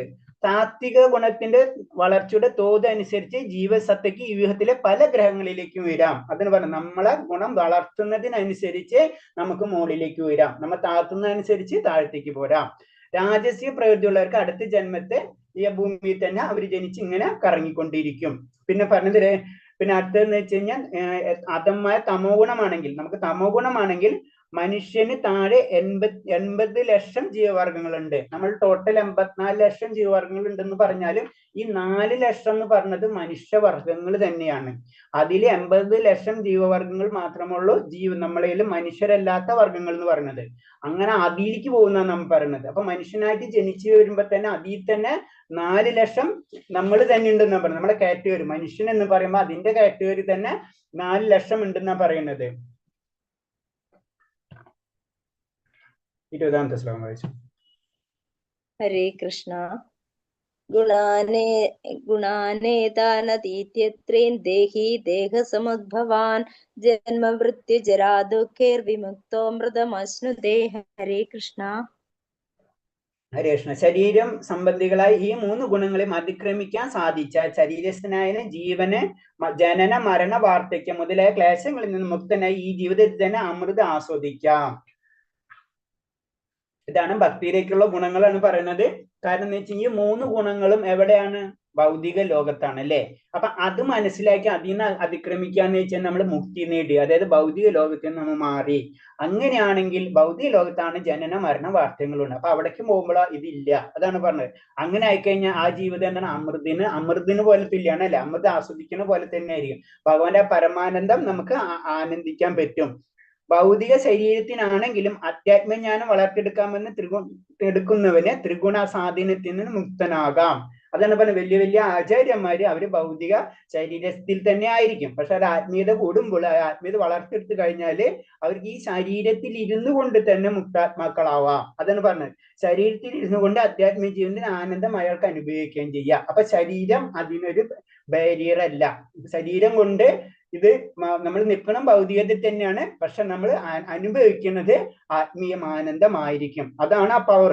മറ്റൊരു വിധത്തിൽ പറഞ്ഞ കൃഷ്ണബോധം പൂർവ്വം അനുഷ്ഠിക്കുന്ന ഭക്തി സേവനം ഭൗതിക ബന്ധനങ്ങളിൽ നിന്നുള്ള മുക്തിയുടെ ലക്ഷണം എത്രേ. അപ്പൊ അത് ശരിക്കും മുക്തി എന്ന് പറഞ്ഞു കഴിഞ്ഞാൽ മുകുന്ദൻ. നമ്മൾ എന്തുകൊണ്ട് ഭഗവാനെ ആരാധിക്കണം എന്ന് വെച്ച് കഴിഞ്ഞാൽ എന്താണ്, ഭഗവാന് മാത്രമേ മുക്തി തരാൻ പറ്റുള്ളൂ. മുക്തി എന്ന് പറഞ്ഞ ഭൗതിക ലോകത്തു നിന്ന് ലക്ഷണമല്ല, ഭഗവാന് മാത്രമേ പറ്റുള്ളൂ. നമ്മൾ മറ്റു ദേവത സങ്കല്പങ്ങൾക്ക് എന്താണ്, മറ്റു ദേവത സങ്കല്പങ്ങൾക്ക് അല്ലാതെ ഭൗതികമായിട്ടുള്ള എല്ലാ കാര്യങ്ങൾക്കും നമുക്ക് തരാൻ കഴിയും. പക്ഷെ നമുക്ക് ഇത് വേണ്ട എനിക്ക് ഇനി ജനനം വേണ്ട, എനിക്ക് ആയ പരമാനന്ദം മതി, ആ ഭക്തി മാത്രമല്ല മുക്തി വേണം എന്ന് ചിന്തിക്കുമ്പോൾ മുകുന്ദനെ തന്നെ നമ്മൾ പ്രാർത്ഥിക്കണം. അതാണ് നമ്മൾ കൃഷ്ണബോധത്തിൽ ഏറ്റവും ഇമ്പോർട്ടൻസ് കൊടുക്കുന്നത്. ത്രിഗുണത്തിലെ സ്വാധീന വലയം ഭേദിച്ചു കഴിഞ്ഞാൽ മനുഷ്യന് ഭക്തിനിഷ്ഠമായ സേവനത്തിൽ താല്പര്യമാകുന്നത്. ഈ ഈ ഭൗതികത നമ്മൾ കട്ട് ചെയ്യുമ്പോൾ മാത്രമാണ് നമുക്ക് ഭക്തി സേവനത്തിന് ഇഷ്ടപ്പെടുന്നത്, ഭക്തിയിൽ താല്പര്യം വരുന്നപ്പെടുന്നത്. അല്ലാണ്ട് നമുക്ക് എല്ലാതും വേണം അത് പറഞ്ഞു അങ്ങനെ വരുന്നത് എന്താണ്, നമ്മള് അത് വരുമ്പോ ഭക്തി തന്നെയാണ്, പക്ഷെ അത് ദൈവിക, അതായത് ദേവന്മാരെ ലെവലിലേക്ക് നമ്മൾ പോകുന്ന പറയുന്നത്. ദേവന്മാര് അതിനുള്ള കാര്യങ്ങൾ പറഞ്ഞു, അതും ഭഗവാൻ തന്നെ സൃഷ്ടിച്ചിട്ടുള്ളതാണ് അല്ലെ. ഭഗവാൻ ഓരോ കാര്യങ്ങൾ സൃഷ്ടിച്ചു വെച്ചിട്ടുണ്ട്, നമുക്ക് അതാണ് ഇഷ്ടമെന്ന് അത് ചെയ്യാൻ നമുക്ക്. പക്ഷെ അൾട്ടിമേറ്റ് നമ്മുടെ ലക്ഷ്യം അതായിരിക്കണം. അതാണ് ഇതിൽ കൂടെ നമുക്ക് പറഞ്ഞു തരുന്നത്. അൾട്ടിമേറ്റ് നമ്മളെ പരമാനന്ദമായ ആനന്ദം ലഭിക്കാൻ ഭഗവാന്റെ ലോകത്ത് തന്നെ ആയിരിക്കും. അടുത്ത ശ്ലോകം 22-25 ഹരേ കൃഷ്ണ. ശ്രീ ഭഗവാനുവാച പ്രകാശം ച പ്രവൃത്തിം ച മോഹമേവ ച പാണ്ഡവ ന ദ്വേഷ്ടി സംപ്രവൃത്താനി ന നിവൃത്താനി കാംക്ഷതി. ഉദാസീനവദാസീനോ ഗുണൈര്യോ ന വിചാല്യത്തെ ഗുണാവർത്തന്ത ഇത്യവ യോ വദിഷ്ഠതി നിംഗതേ സമദുഃഖ സുഖ സ്വസ്ഥ സമലോഷ്ടാശ്മ കാഞ്ചന തുല്യപ്രിയ പ്രിയോ ധീരസ്തുല്യ നിന്ദാത്മ സംസ്തുതി മാനാപമാനയോസ്തുല്യോ മിത്രാരിപക്ഷയോഃ സർവാരംഭ പരിത്യാഗി ഗുണാതീത സ ഉച്യതേ. ഹരേ കൃഷ്ണ. ഹരേ കൃഷ്ണ മഹാരാജ്. അപ്പൊ ഇതില് പറയണത് വെച്ചാൽ എന്താണ് നമ്മളൊരു ത്രിഗുണത്തിൽ നിന്ന് എങ്ങനെ രക്ഷപ്പെട്ടു എന്ന് നമുക്ക് മനസ്സിലാക്കുന്ന കാര്യങ്ങളാണ്. ഭഗവാൻ പറയാണ്, ഹേ പാണ്ഡുപുത്ര, പ്രകാശത്തിന്റെയോ ആസക്തിയുടെ വ്യാമോഹത്തിന്റെയോ സാന്നിധ്യത്തിൽ ആർക്ക് വെറുപ്പുണ്ടാകുന്നില്ലയോ, അവയുടെ അസാന്നിധ്യത്തിൽ അത് വേണമെന്ന് ആഗ്രഹം ഉണ്ടാകുന്നില്ലയോ, പ്രകൃതി ത്രിഗുണങ്ങൾ ഉളവാക്കുന്ന പ്രതികാരങ്ങൾ ആരും പ്രക്ഷുബ്ധനാകാതിരിക്കുന്നുവോ, പ്രകൃതി ഗുണങ്ങളാകുന്ന പ്രവർത്തന നിരകങ്ങളായിരിക്കുന്നത് എന്ന് മനസ്സിലാക്കി ഉദാസീനനും അവയ്ക്ക് അതീതനുമായിരിക്കുന്നുവോ, ആത്മനിഷ്ഠനായ സുഖദുഃഖങ്ങൾ തുല്യ നിലയിൽ കാണുന്നുവോ, ആരുടെ ദൃഷ്ടിയിൽ മൺകട്ടയും കല്ലും പൊന്നും വ്യത്യസ്തങ്ങളല്ലയോ, ആർക്ക് പ്രിയമോ അപ്രിയമായി യാതൊന്നും ഇല്ലയോ, ധീരനും നിന്ദകളും സ്തുതികളും മൗനത്തിലും അപമാനത്തിലും സമചിത്തനും ശത്രു മിത്ര ഭേദമില്ലാത്തവനും നിരുദ്രവ്യനുമായ ആ വ്യക്തി ഗുണാതീതൻ എന്ന് പറയാം. ഗുണങ്ങൾക്ക് അതീതൻ, അതായത് ഭൗതിക പ്രകൃതിയുടെ 3 ഗുണങ്ങൾക്കും അതീതൻ എന്ന് എപ്പോഴാ പറയണേ, ഇങ്ങനത്തുള്ള ക്വാളിറ്റി ആ വ്യക്തിയിൽ കാണാൻ കഴിയും. അതാണ് മനസ്സിലാക്കേണ്ടത്. അത് സിമ്പിൾ ആയിട്ട് പറഞ്ഞ മൺകട്ടയും കല്ലും പൊന്നും വ്യത്യസ്തമല്ലയോ, അതാണ് നമുക്ക് ചിന്തിക്കാനേ പറ്റുമോ. കുറച്ച് പൊന്നു കൊണ്ടുവച്ചൊരു കല്ലും ഒരേ പോലെ എന്ന് പറഞ്ഞാൽ എന്താ പറയുക, അത് ആ ലെവലിലേക്ക്. ഇതെന്ന് പറഞ്ഞാൽ ഏറ്റവും ടോപ്പ് മോസ്റ്റ് ആണ്. നമ്മളിത് മനസ്സിലാക്കണം, ഇതൊക്കെ ഏറ്റവും ടോപ്പ് ലെയറിലുള്ള വ്യക്തിയാണ്. അപ്പൊ നമ്മൾ ഏറ്റവും താഴ്ന്ന ലെവലിലാണ്. നമ്മൾ ഇത് പതുക്കെ നമ്മൾ ഉയർത്തിക്കൊണ്ടുവരണം. അതാണ് ചൈതന്യ മഹാപ്രഭു പറഞ്ഞ പതിതമായ ആത്മാക്കൾക്ക് വേണ്ടിയാണ് എന്റെ അവതാരം അല്ലെ. അപ്പൊ ചൈതന്യ മഹാപ്രഭു ഭഗവാന്റെ തന്നെ അവതാരമാണ് അല്ലെ. അപ്പൊ ആ അവതരിക്കുന്ന സമയത്ത് ഭഗവാൻ പറയണത് അത് തന്നെയാണ്. അത് ചൈതന്യ മഹാപ്രഭു എന്ന് വെച്ച് കഴിഞ്ഞാല് അതിനൊരു ഉദാഹരണം പറയുന്നുണ്ട്. അത് ചൈതന്യ മഹാപ്രഭു അവതരിച്ച് ലീലകൾ നടക്കുന്ന സമയത്ത് ഇതുപോലെ തന്നെ ഒരു സന്യാസി, വലിയൊരു സന്യാസിയാണ് പ്രകാശാനന്ദ സരസ്വതി. അദ്ദേഹം ചോദിക്കുന്നുണ്ട്, നീ എന്താണ് ഇങ്ങനെയൊക്കെ ചെയ്തുകൊണ്ട് നടക്കുന്നത് ചോദിക്കുമ്പോ, കാരണം അത്ര പ്യുവർ അതായത് ആ സമയത്ത് തന്നെ 24-ാം വയസ്സിൽ ബ്രഹ്മചര്യം സ്വീകരിക്കുകയും ആ സമയത്ത് തന്നെ ലോകത്തിൽ, അതായത് ഇന്ത്യ ആയിരുന്ന ഏറ്റവും അൾട്ടിമേറ്റ് ആ സമയത്ത് ഇതുള്ളൂ. അപ്പൊ അവിടെ തന്നെ എല്ലാവരെയും ഏത് ലെവലിലും തോൽപ്പിക്കാവുന്ന രീതിയിലും, ഞാനും ഇവിടെ എന്നൊക്കെ പറയില്ലേ, ആ ലെവലിലാണ്. അപ്പൊ അൾട്ടിമേറ്റ് വലിയൊരു പ്രകാശാനന്ദ സരസ്വതി ചോദിക്കും, നീ എന്താണ് ഇത് ചെയ്ത് നടക്കുന്നത് ചോദിക്കുമ്പോൾ ഈ ഭക്തിയിലെ നാമമാത്രം ചെയ്ത് നടക്കുമ്പോൾ പറയണെന്ന് വെച്ച് കഴിഞ്ഞാൽ, എന്റെ ഗുരുനാഥൻ ഞാനൊരു മൂഢനായത് കൊണ്ടാണ് എനിക്കിത് പറഞ്ഞു തന്നത്. മനസ്സിലായി? അപ്പോ അതാണ് അതിന്റെ കാര്യം. നമ്മൾ ആ പോയിന്റാണ് മനസ്സിലാക്കേണ്ടത്. കാരണം നമ്മൾ ആ ലെവലിലല്ല, നമുക്ക് ഇതെല്ലാം ഗ്രഹിക്കാനുള്ളത്. നമ്മുടെ ജീവിതത്തിൽ നമുക്ക് ഈ 18 പുരാണങ്ങൾ പോയിട്ട് 108 ഉപനിഷത്തുകൾ, വേദങ്ങൾ ഇങ്ങനെ കെടുക്കണം. നമുക്കറിയാലേ, ഒരു തുടങ്ങിക്കഴിഞ്ഞാൽ എത്ര ജന്മങ്ങൾ എടുക്കാൻ നമ്മളെ വൈദ്യഗ്രഹങ്ങൾ തന്നെ വായിക്കാൻ തന്നെ മനസ്സിലാക്കണത്. അതുപോലെ വേദസൂത്രങ്ങൾ, ഇപ്പൊ നമുക്കറിയാം ഭാഗവതം എഴുതിയത് വേദവ്യാസൻ എന്നറിയില്ല. അപ്പൊ വേദവ്യാസൻ എഴുതുമ്പോ അത് തന്നെ വേദങ്ങൾ എഴുതിയത് വേദവ്യാസൻ, അത് തന്നെ വീണ്ടും വേദസൂത്രത്തിലാക്കണം. ഈ വേദസൂത്രം പിന്നെ മനസ്സിലാക്കാൻ വേണ്ടിയിട്ടാണ് പിന്നെ അതിന്റെ സാരാംശ ഭാഗവതം എഴുതുന്നത്. ഇങ്ങനെ പോയിക്കൊണ്ടിരിക്കുന്നത്. അപ്പൊ ഇതൊക്കെ മനസ്സിലാക്കി, അതൊക്കെ അത്ര ലെവല് വേണം അല്ലെ. അപ്പം നമ്മളെ സാധാരണക്കാർക്കുള്ള ഒരു വ്യക്തികൾക്ക് അവർക്ക് ഇതെന്താ മാർഗം? കാരണം അതിലിപ്പോ നമുക്ക് വേറെ ഇപ്പൊ പറയില്ല, കുറെ നിയമങ്ങളുണ്ട്, ഇതൊന്നും സാധാരണക്കാർക്ക് അറിയില്ല. അപ്പൊ ചൈതന്യമാ പറയാം, ഞാനൊരു മൂഢനാണ്, മനസ്സിലായ, എനിക്ക് അതിനുള്ള ശക്തിയില്ല ഇത് മുഴുവൻ ഗ്രഹിക്കാൻ. അപ്പൊ എന്നോട് എന്റെ ഗുരുനാഥൻ പറഞ്ഞത്, നീ നാമം ജപിക്കാൻ മാത്രം, അതിന് ഞാൻ ജപിച്ചുകൊണ്ടിരിക്കുന്ന പറയുന്നത്. അതാണ് ആ പോയിന്റ്. അപ്പൊ നമ്മൾ അങ്ങനെ ആയിക്കഴിഞ്ഞാലോ നമ്മൾ ഈ ലെവലിലേക്ക് പതുക്കെ പതുക്കെ നമുക്ക് ഉയരാൻ കഴിയുള്ളൂ. ഇതിപ്പോ പറയുമ്പോൾ ഇപ്പൊ പറയില്ലേ, ഇത് അങ്ങനത്തെ വ്യക്തികൾ ആചാര്യന്മാർക്കൊക്കെ കല്ലും പൊന്നും ഒക്കെ ഒരേപോലെ ആയിട്ട് തോന്നുള്ളൂ. പക്ഷെ നമുക്ക് അങ്ങനെ അയക്കണമെന്നില്ല. അപ്പൊ നമ്മൾ ഇത് എടുക്കുമ്പോ ആ ലെവലിൽ നമ്മൾ മനസ്സിലാക്കണം. തനിക്ക് ഭൗതിക ശരീരമായുള്ള താതാത്മ്യം ഓർമ്മയില്ലാത്ത വിധം അയാൾ ഭക്തിയുദ്ധ സേവനത്തിൽ മുഴുകണം. അതായത് ഞാനൊരു ശരീരം ആണെന്നുള്ള ചിന്ത അടക്കം അവർക്ക് ഉണ്ടാവില്ല എന്നാണ് പറയുന്നത്. ആ ലെവലിലേക്ക് മുഴുകുമ്പോഴാണ് നമ്മൾ ഭൗതികതത്തിന് അതീതമായിട്ട് മാറുള്ളൂ എന്ന് പറയുന്നത്. ശരീരബോധം ഉണ്ടായാൽ മനുഷ്യൻ ഇന്ദ്രിയ സുഖങ്ങൾക്ക് വേണ്ടി മാത്രം പ്രവർത്തിക്കുകയുള്ളൂ. നമുക്ക് ശരീരബോധം ഉണ്ടായിക്കഴിഞ്ഞാൽ നമുക്ക് ഇന്ദ്രിയങ്ങൾക്ക് വേണ്ടി നമ്മൾ ആ ബോധം തന്നെ നമ്മളെ പോകുന്ന കാരണം. കാരണം നമ്മൾ പഠിക്കുമ്പോൾ എല്ലാതും പറയും നമുക്ക് ശരീരമല്ല ഞാൻ ആത്മാവെന്നൊക്കെ പറയും. പക്ഷെ നമുക്ക് ഒരു സെക്കൻഡ് നേരം അത് ചിന്തിക്കാനേ പറ്റില്ല. പറയാൻ എളുപ്പമാണ് അല്ലെ, പ്രാക്ടിക്കലാക്കാൻ വളരെ ബുദ്ധിമുട്ടുള്ള കാര്യമാണ്. അതിന് അങ്ങനെ ലെവലിൽ ഉയരുമ്പോഴാണ് പ്യുവർ ഭക്തൻ എന്നുള്ള, അതായത് ത്രിഗുണങ്ങൾക്ക് അതീതനായിട്ടുള്ള വ്യക്തി എന്ന് നമുക്ക് പറയാൻ പറ്റുള്ളൂ. അടുത്ത ശ്ലോകം വായിച്ചോളൂ, 26.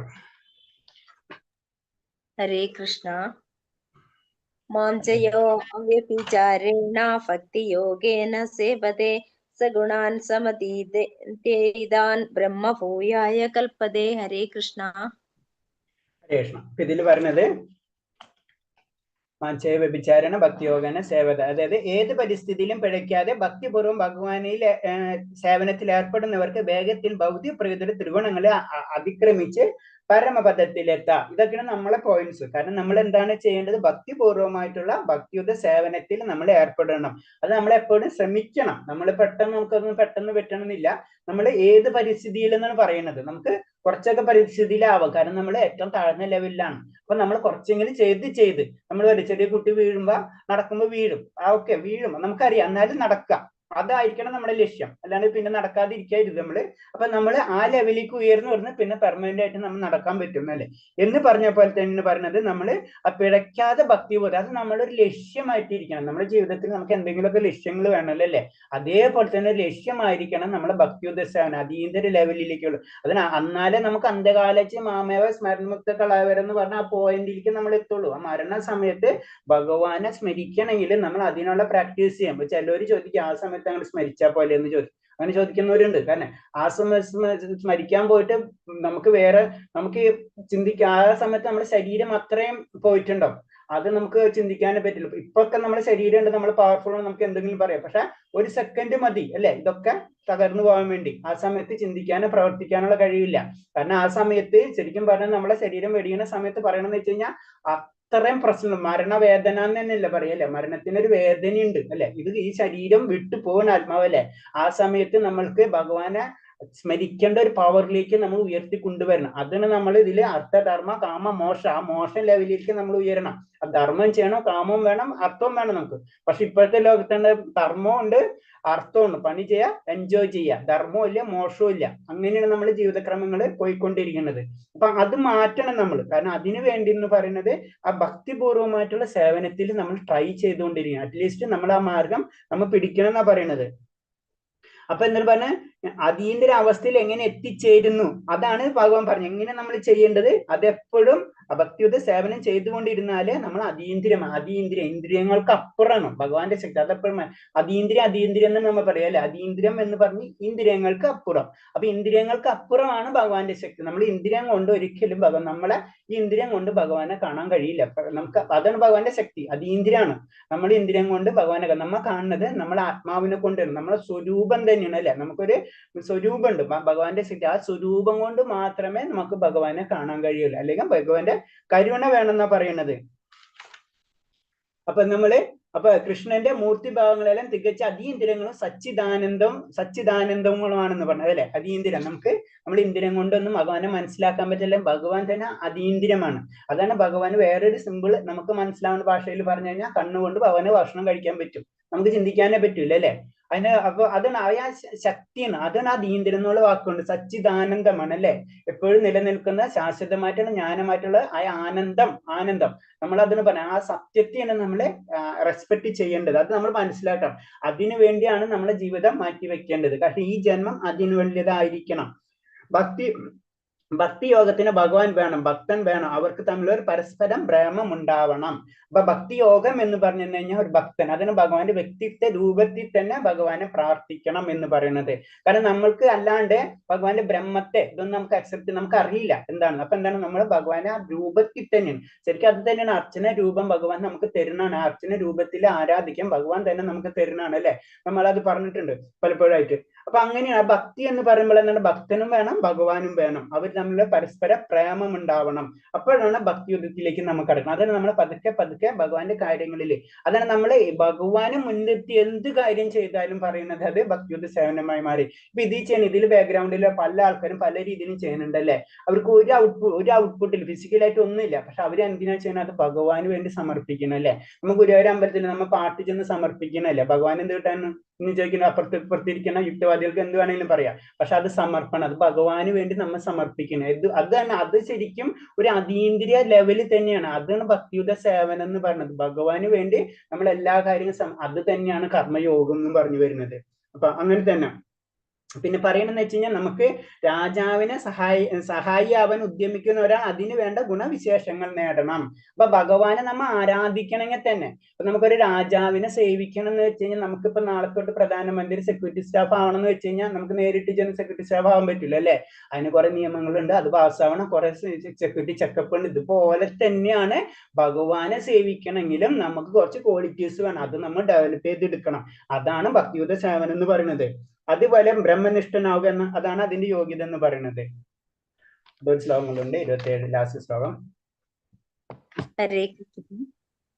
ബ്രഹ്മണോ ഹി പ്രതിഷ്ഠാമൃതസ്യ വ്യയസ്യ ച ശാശ്വതസ്യ ച ധർമ്മസ്യ സുഖസൈകാന്തികസ്യ ച. ഹരേ കൃഷ്ണ. ഹരേ കൃഷ്ണ. ഇതിൽ പറഞ്ഞ അമൃതവും അക്ഷയവും ശാശ്വതവും അത്യന്തം സുഖത്തിന്റെ മൂല്യസ്ഥാനമായ വ്യക്തിശൂന്യ ബ്രഹ്മത്തിന്റെ അടിസ്ഥാനവും ഞാൻ തന്നെ. ഇതൊക്കെ വളരെ ശ്രദ്ധിക്കണം. അമൃതവും അക്ഷയവും, നശിക്കാത്തത്, ശാശ്വതം എപ്പോഴും നിലനിൽക്കുന്ന, അത്യന്തം സുഖം, അത് പരമായ ആനന്ദം, മൂല്യസ്ഥാനം വ്യക്തിശൂന്യം, ശൂന്യമാണെങ്കിൽ ശൂന്യം, ബ്രഹ്മം, ആ ബ്രഹ്മം അതിന്റെ അടിസ്ഥാനവും ഞാൻ തന്നെ. അപ്പൊ ഞാൻ എന്ന് പറഞ്ഞൊരു വ്യക്തി അവിടെ ഉണ്ട്, അതാണ് നമ്മൾ മനസ്സിലാക്കേണ്ടത്.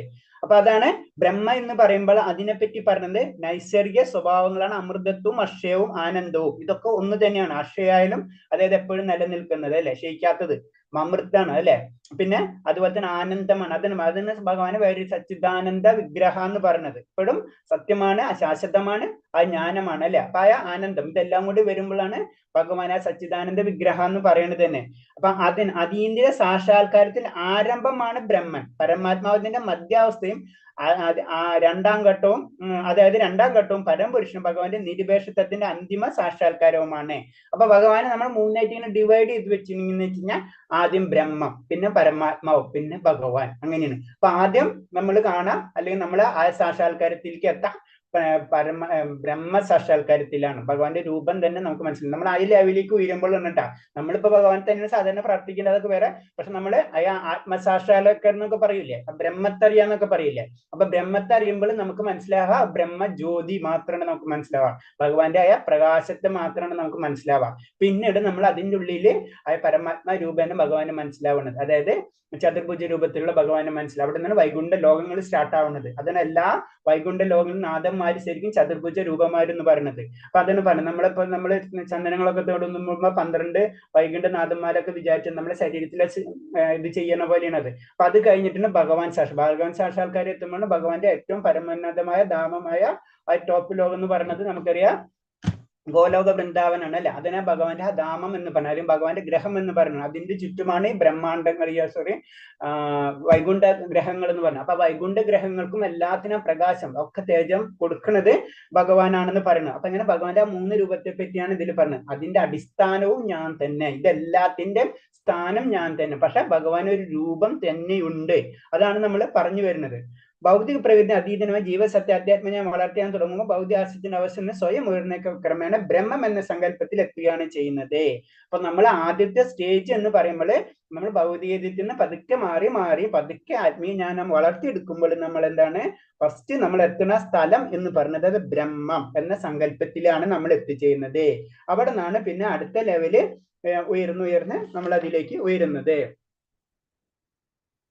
പിന്നെ നമ്മൾ ചെയ്യേണ്ട ഭക്തിയുത സേവനം എന്ന് പറയുമ്പോൾ അതിൽ നമ്മൾ ചെയ്യേണ്ട ലളിതമായിട്ടുള്ള ചില കാര്യങ്ങൾ പറയുന്നത്. ആദ്യം നമ്മൾ എന്താണ്, അത്യന്തം ലളിതമാണ് ഭഗവത് സേവനം, വളരെ കോംപ്ലിക്കേറ്റഡ് ഉള്ള ഒരു കാര്യമല്ല. എപ്പോഴും കൃഷ്ണനെ സേവിക്കുന്ന നിരതനായിരിക്കണം. നമ്മൾ എപ്പോഴും ഭഗവാന്റെ കാര്യങ്ങളിൽ ചെയ്യാൻ വേണ്ടി ഭഗവാനെ മുൻനിർത്തിട്ട് എന്ത് കാര്യങ്ങളുണ്ടോ അവിടെ നമ്മളെ കൊണ്ട് ചെയ്യാവുന്ന കാര്യങ്ങൾ നമ്മൾ ചെയ്തിരിക്കണം. ഭഗവാന് നിവേദിച്ചത് ഭക്ഷിക്കാവൂ, ഇതൊക്കെ അടുത്തത്. പിന്നെ പറഞ്ഞ തൃപ്പാദങ്ങൾ അർപ്പിക്കേണ്ട പൂക്കളുടെ ഗന്ധം, അതൊക്കെ ഭഗവാന്റെ പൂക്കളൊക്കെ അർപ്പിച്ചിട്ടുണ്ടെങ്കിൽ ആ ഗന്ധം വീണം ഭഗവാന്റെ നിവേദ്യങ്ങൾ ചെയ്തിട്ടുണ്ട്. അത് നമ്മൾ പ്രസാദങ്ങൾ നമ്മൾ സ്വീകരിക്കണം. ക്ഷേത്രങ്ങളിൽ പോയാലും അതിന് പറയണത് കൃഷ്ണന്റെ തന്റെ ദിവ്യലീല നടത്തിയ സ്ഥലങ്ങൾ സന്ദർശിക്കണം, ഭഗവാന്റെ ധാമുകൾ അവിടൊക്കെ നമ്മൾ പോകണം. ഇതൊക്കെ നമ്മൾ സ്പിരിച്വാലിറ്റി, നമ്മളെ ഭക്തിയുത സേവനം നമ്മളെ സ്പീഡപ്പ് ചെയ്യാനുള്ള കാര്യങ്ങളും, എന്നാലേ നമുക്ക് ഉയരുള്ളൂ. പിന്നെ പറയുന്നത് കൃഷ്ണന്റെ പിന്നെ പറയുന്നത് ഭഗവാന്റെ ലീലകളെയും ഭക്തന്മാരെയും അദ്ദേഹം എത്രമാത്രം കാര്യം ചെയ്യുന്ന വ്യക്തമാക്കുന്ന സംഭവങ്ങൾ വായിച്ചറിയണം. അപ്പൊ ഭഗവാന്റെ ലീലകൾ വായിച്ചറിയണം. ഭഗവാനെ പറ്റിയിട്ടുള്ള 20 ആചാര്യ പരമ്പരയെ പറ്റിയിട്ടുള്ള വലിയ വലിയ ഗുരുക്കന്മാര് പറഞ്ഞിട്ടുള്ള അവരെ കഥകള്, അവരെ അനുഭവങ്ങള്, അതേപോലെ തന്നെ ഭഗവാന്റെ കഥകൾ, ഭഗവാന്റെ ലീലകൾ, ഇതൊക്കെ നമ്മൾ വായിക്കാൻ ശ്രമിക്കണം. പിന്നെ പറയുന്നത് നമ്മൾ അതീന്ദ്രിയ ശബ്ദമായിട്ടുള്ള മഹാമന്ത്രം നമ്മൾ ജപിക്കണം. അതായത് ഹരേ കൃഷ്ണ കൃഷ്ണ കൃഷ്ണ ഹരേ ഹരേ, ഹരേ രാമ രാമ രാമ ഹരേ ഹരേ. കാരണം ആ മന്ത്രം എന്ന് പറഞ്ഞതിൽ നമുക്കറിയത്തില്ല മാത്രമാണ് ഓങ്കാരം എന്നുള്ള ശബ്ദമില്ലാത്തതിൽ. എല്ലാ വേദമന്ത്രത്തിന്റെ മുകളിൽ ഓങ്കാരം ഉണ്ട്. ഓം ഇല്ലെങ്കിൽ ആ മന്ത്രം പൂർണ്ണമല്ല എന്ന് പറയുന്നത് അല്ലെ. അപ്പൊ പക്ഷെ ഇതിലെന്താണ്, ആ മന്ത്രം ഇതിൽ അന്തർലീനമാണ്. അതാണ് നമ്മൾ പറയുന്നത്. നമുക്ക് പറയാവുന്ന രീതിയിൽ, നമുക്ക് ചെയ്യാവുന്ന രീതിയിലുള്ള ഒരു മന്ത്രമാണിത്. അപ്പൊ ഹരേ കൃഷ്ണ മഹാമന്ത്രം നമ്മൾ ജപിക്കണം. പിന്നെ അത് ഭഗവാന്റെ അവിടുത്തെ ഭക്തന്മാരുടെ ആവിർഭാവം, തിരോഭാവം എന്നിവ ആഘോഷിക്കുന്ന ദിവസങ്ങൾ ഉപവസിക്കണം. ഇതൊക്കെ നമ്മൾ ചെയ്യേണ്ട കാര്യങ്ങളുണ്ട്.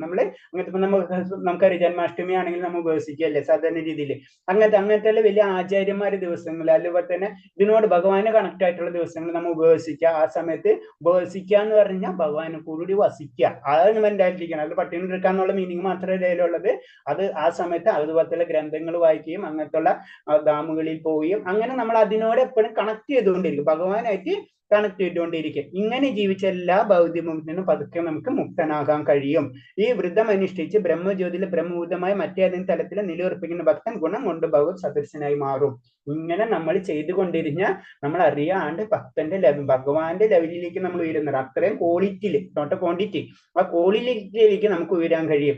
അതിന് നമ്മൾ ശരിക്കും മുക്തി എന്ന് പറയുമ്പോൾ തന്നെ 5 തരം മുക്തിയുണ്ട്. ഭഗവാന്റെ ലോകം, ഭഗവാന്റെ സ്വരൂപം, ഭഗവാന്റെ സാമീപ്യം, സാഷ്ട്യം, അങ്ങനെയുള്ള മുക്തികൾ നമുക്ക് ലഭിക്കും. പക്ഷെ അതിനേലും മുകളിലാണ് ഭക്തന്റെ അവസ്ഥ. അപ്പൊ ഇതാണ് ഇതിൽ പറയുന്നത്. നമ്മൾ എങ്ങനെയാണ് ഈ അധ്യായത്തിൽ, അപ്പൊ ഇതോട് കഴിയണേ. ഈ അധ്യായത്തിൽ പറഞ്ഞു വന്നിട്ടുള്ളൂ 3 തരം ഗുണങ്ങളുണ്ട്. സത്ത്, രജസ്, തമസ്. അങ്ങനെ 3 തരം ഗുണത്തിനെ പറ്റിയാണ് പ്രകൃതിയിൽ 3 തരം ആ ഗുണത്തിനെ പറ്റിയാണ് പറയുന്നത്. അപ്പൊ നമുക്കറിയാം തമസ് എന്ന് പറഞ്ഞാൽ ഏറ്റവും നീചമായിട്ടുള്ള, രജ എന്ന് പറഞ്ഞാൽ എപ്പോഴും ഭൗതിക പ്രകൃതിയിലുള്ള ഏറ്റവും കൂടുതലുള്ള ശക്തി, അതാണ്. സാത്വികം എന്ന് പറഞ്ഞാൽ അതിന് കൂടുതലാണ്, അത് വിനയം. അതുപോലെ തന്നെ നമുക്ക് ഒരുവിധം കാര്യങ്ങളൊക്കെ സെറ്റ് ആയിട്ടുണ്ടാവും, ആത്മീയമായിട്ടുള്ള കാര്യങ്ങളൊക്കെ. അപ്പൊ 3നും 3 പ്രോബ്ലംസ് ഉണ്ട്. സാത്വിക ഗുണം എന്ന് പറഞ്ഞാൽ അതില് ബന്ധസ്ഥിരം, രജോ ഗുണം എന്ന് പറഞ്ഞാൽ അതിൽ കറങ്ങിക്കൊണ്ടിരിക്കും, തമോ ഗുണം എന്ന് പറഞ്ഞു കഴിഞ്ഞാൽ അവര് ഡ്രഗ് അങ്ങനത്തെ കാര്യങ്ങളൊക്കെ ആക്കി ഇനി വരും. അപ്പൊ ഇവർക്ക് അവരുടേതായ ലോകങ്ങൾ കിട്ടും എന്നാ പറയുന്നത്. അതായത് സാത്വിക ഗുണമുള്ളവർക്ക് മുകളിലത്തെ ലോകങ്ങളും, അത് രജോ ഗുണമുള്ളവർക്ക് താഴത്തെ ലോകങ്ങൾ, അതായത് മധ്യ ലോകങ്ങളും, തമോ ഗുണമുള്ളവർക്ക് മനുഷ്യനോ അല്ലെങ്കിൽ നഗരങ്ങളിലേക്ക് പോകാൻ കഴിയും. അപ്പൊ ഇവിടെ നമ്മൾ ചെയ്യേണ്ട കാര്യം, നമ്മൾ പ്രവർത്തിക്കേണ്ട കാര്യം എന്ന് വെച്ച് കഴിഞ്ഞാല് നമുക്ക് ഭഗവത് സ്മരണ നമ്മൾ ശ്രമിക്കുക, അതിനുള്ള കാര്യങ്ങൾ നമ്മൾ ചെയ്തുകൊണ്ടിരിക്കും. അവിടെയാണ് പരമമായ ആനന്ദം നമ്മൾ നിൽക്കുന്നത്. അതിനുവേണ്ടി ചെയ്യേണ്ട കാര്യങ്ങളാണ് ലാസ്റ്റ് പറയും. മിനിമം നമ്മൾ ഇത് പതുക്കെ ഇനീഷ്യൽ സ്റ്റേജിന് പതുക്കെ പതുക്കെ നമ്മൾ ഉയർത്തി കൊണ്ടുപോകണം. അതാണ് ഈ അദ്ദേഹത്തിന്റെ നെച്ചെടുപ്പ്. ഹരേ കൃഷ്ണ. മോണി കഴിഞ്ഞല്ലേ അല്ലേ? സോറി ഹരേ കൃഷ്ണ. എന്തെങ്കിലും പോയിന്റ്സ് ഉണ്ടെങ്കിൽ പറയാം. നിങ്ങളുടെ ഈ ഇതിൽ പറഞ്ഞ ക്ലാസ്സിൽ എന്തെങ്കിലും ഡൗട്ട് ഉണ്ടെങ്കിൽ ചോദിക്കാം, അല്ലെങ്കിൽ ക്ലോസ് ചെയ്യാം നമുക്ക്.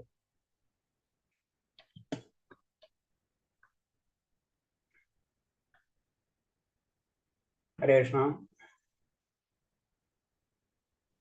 അതായത് നിർത്തിക്കോട്ടെ. ആരെങ്കിലും ഡൗട്ട് ഇല്ലെങ്കിൽ ഹരേ കൃഷ്ണ. ശരി പ്രഭു. ഹരേ കൃഷ്ണ. എല്ലാവർക്കും പ്രണാമം. നാളെ തൊട്ട് പ്രഭു വരെയായിരിക്കും. ഞാനിപ്പോ ഇന്ന് രണ്ടുപേർക്ക് ഫ്രീ ഇല്ലാത്തതുകൊണ്ട് ഞാൻ എടുത്താണ്. മനസ്സിലായെന്ന് വിചാരിക്കുന്നു. എന്തെങ്കിലും ഡൗട്ട് ഉണ്ടാകും ആരെങ്കിലും ഇതിൽ ഇപ്പൊ പറഞ്ഞ അദ്ദേഹത്തിലെ എന്തെങ്കിലും ശ്ലോകങ്ങളില്? ഈ സമ്മിശ്ര ഗുണത്തെ പറ്റിയിട്ട് പറഞ്ഞിട്ടുണ്ട്. സമ്മിശ്ര ഗുണം എന്ന് വെച്ചാൽ മനസ്സിലായില്ല പ്രഭു, എന്താ പറഞ്ഞത്? രജോ സമ്മിശ്ര ഗുണത്തെ പറ്റി പറയുന്നില്ലേ? ഓ നമ്മളിങ്ങനെ മാറിക്കൊണ്ടിരിക്കുന്നു പറഞ്ഞതാ. ആ അതെന്ന് വെച്ച് കഴിഞ്ഞാൽ ഇപ്പൊ നമ്മളിപ്പോ പറഞ്ഞില്ലേ, നമുക്കിപ്പോ സാത്വികഗുണത്തിൽ വന്നു കഴിഞ്ഞാലും ചിലപ്പോ നമ്മൾ അതിലേക്ക് താഴത്തേക്ക് വീണ് പോവാം. ഇപ്പൊ സാത്വികഗുണത്തിൽ വന്നു കഴിഞ്ഞാൽ പല കാര്യങ്ങൾ ആഗ്രഹങ്ങൾ കൂടുതൽ വരും, നമ്മൾ അതിലേക്ക് പോകും. ഇപ്പൊ ചില സ്ഥലത്ത് നമ്മൾ ചെയ്യുന്ന ചില സ്ഥലങ്ങളിൽ നമ്മൾ ചെന്ന് പെടുമല്ലോ, ചില സ്ഥലങ്ങളിൽ ഇൻഡയറക്റ്റ് പറഞ്ഞു കഴിഞ്ഞാൽ പിന്നെ അതിനോട് നമ്മൾ കണക്ട് ആയി പോയിക്കൊണ്ടിരിക്കണം. അതിങ്ങനെ മറിഞ്ഞുകൊണ്ടിരിക്കുന്നു. അപ്പൊ നമ്മൾ മാക്സിമം ട്രൈ ചെയ്യുക. നമ്മൾ എപ്പോഴും സാത്വികമായിട്ടുള്ള, ഇപ്പൊ നമ്മൾ സിമ്പിൾ ആയിട്ട് നമ്മളിപ്പോ ക്ലാസ്സുകൾ വെക്കുന്നുണ്ട്. കുറച്ച് നാൾ കഴിയുമ്പോൾ നമ്മൾ ക്ലാസ് നിന്നു, സപ്പോസ് ക്ലാസ് നിൽക്കുമ്പോൾ നമ്മൾ വിചാരിക്കും ഇനി എന്നപ്പോ കുറച്ച് കാര്യം മനസ്സിലായില്ലേ എന്ന് വിചാരിച്ചിട്ട് നമ്മൾ വേറെ ആക്ടിവിറ്റീസ് നമ്മൾ കിടക്കും. അങ്ങനെ കിടക്കുമ്പോൾ നമ്മൾ അതിലേക്ക് മാറണം അല്ലെ? അപ്പൊ അതിന് പറഞ്ഞ ആധിപത്യം, രജോ ഗുണം നമ്മളിങ്ങനെ കറങ്ങിക്കൊണ്ടിരിക്കുന്ന പറയുന്നു. അവര് പിടിക്കും. നമ്മൾ ബേസിക് ആയിട്ട് 3 ശക്തികളായിട്ട് തന്നെ ചിന്തിക്കുക അവരെ. അപ്പൊ നമുക്കത് മനസ്സിലാവും. അപ്പൊ നമ്മൾ അൾട്ടിമേറ്റ് നമ്മുടെ ലക്ഷ്യം സാത്വിക ഗുണത്തിലേക്കായിരിക്കണം. ഇവർ നമ്മള് കുറച്ച് നാൾ നിന്ന് വെച്ച് കഴിഞ്ഞാൽ അവിടെ നമുക്ക് പെർമനന്റ് ആയിട്ട് നിൽക്കാൻ ഒരു സ്പേസും ഇല്ല. ക്ലിയർ ആയി പ്രഭു? Okay okay. ഹരേ കൃഷ്ണ. ഹരേ കൃഷ്ണ. ഇനി എന്തെങ്കിലും പോയിന്റ്സ് ഉണ്ടെങ്കിൽ ചോദിക്കാം അല്ലെങ്കിൽ? ഓക്കെ ശരി. അപ്പം താങ്ക് യു. ഉക്കവാഞ്ചകൽപതരൂപേച്ച കൃപാസന്ധ്യാവച്ച പതിനാം ഭാവനേഭ്യ വൈഷ്ണവേഭ്യോ നമോ ആനന്ദകോടി വൈഷ്ണവഭക്തർക്ക് പ്രഭാദിക്ക് ഗുരുദേവ് ജയ്. ഹരേ കൃഷ്ണ. എല്ലാവർക്കും പ്രണാമം. ഹരേ കൃഷ്ണ. ശരി മാതാജി, താങ്ക് യു. സ്റ്റോപ്പ് ചെയ്യണേ ഞാനപ്പാ. കൃഷ്ണ. ഹരേ കൃഷ്ണ.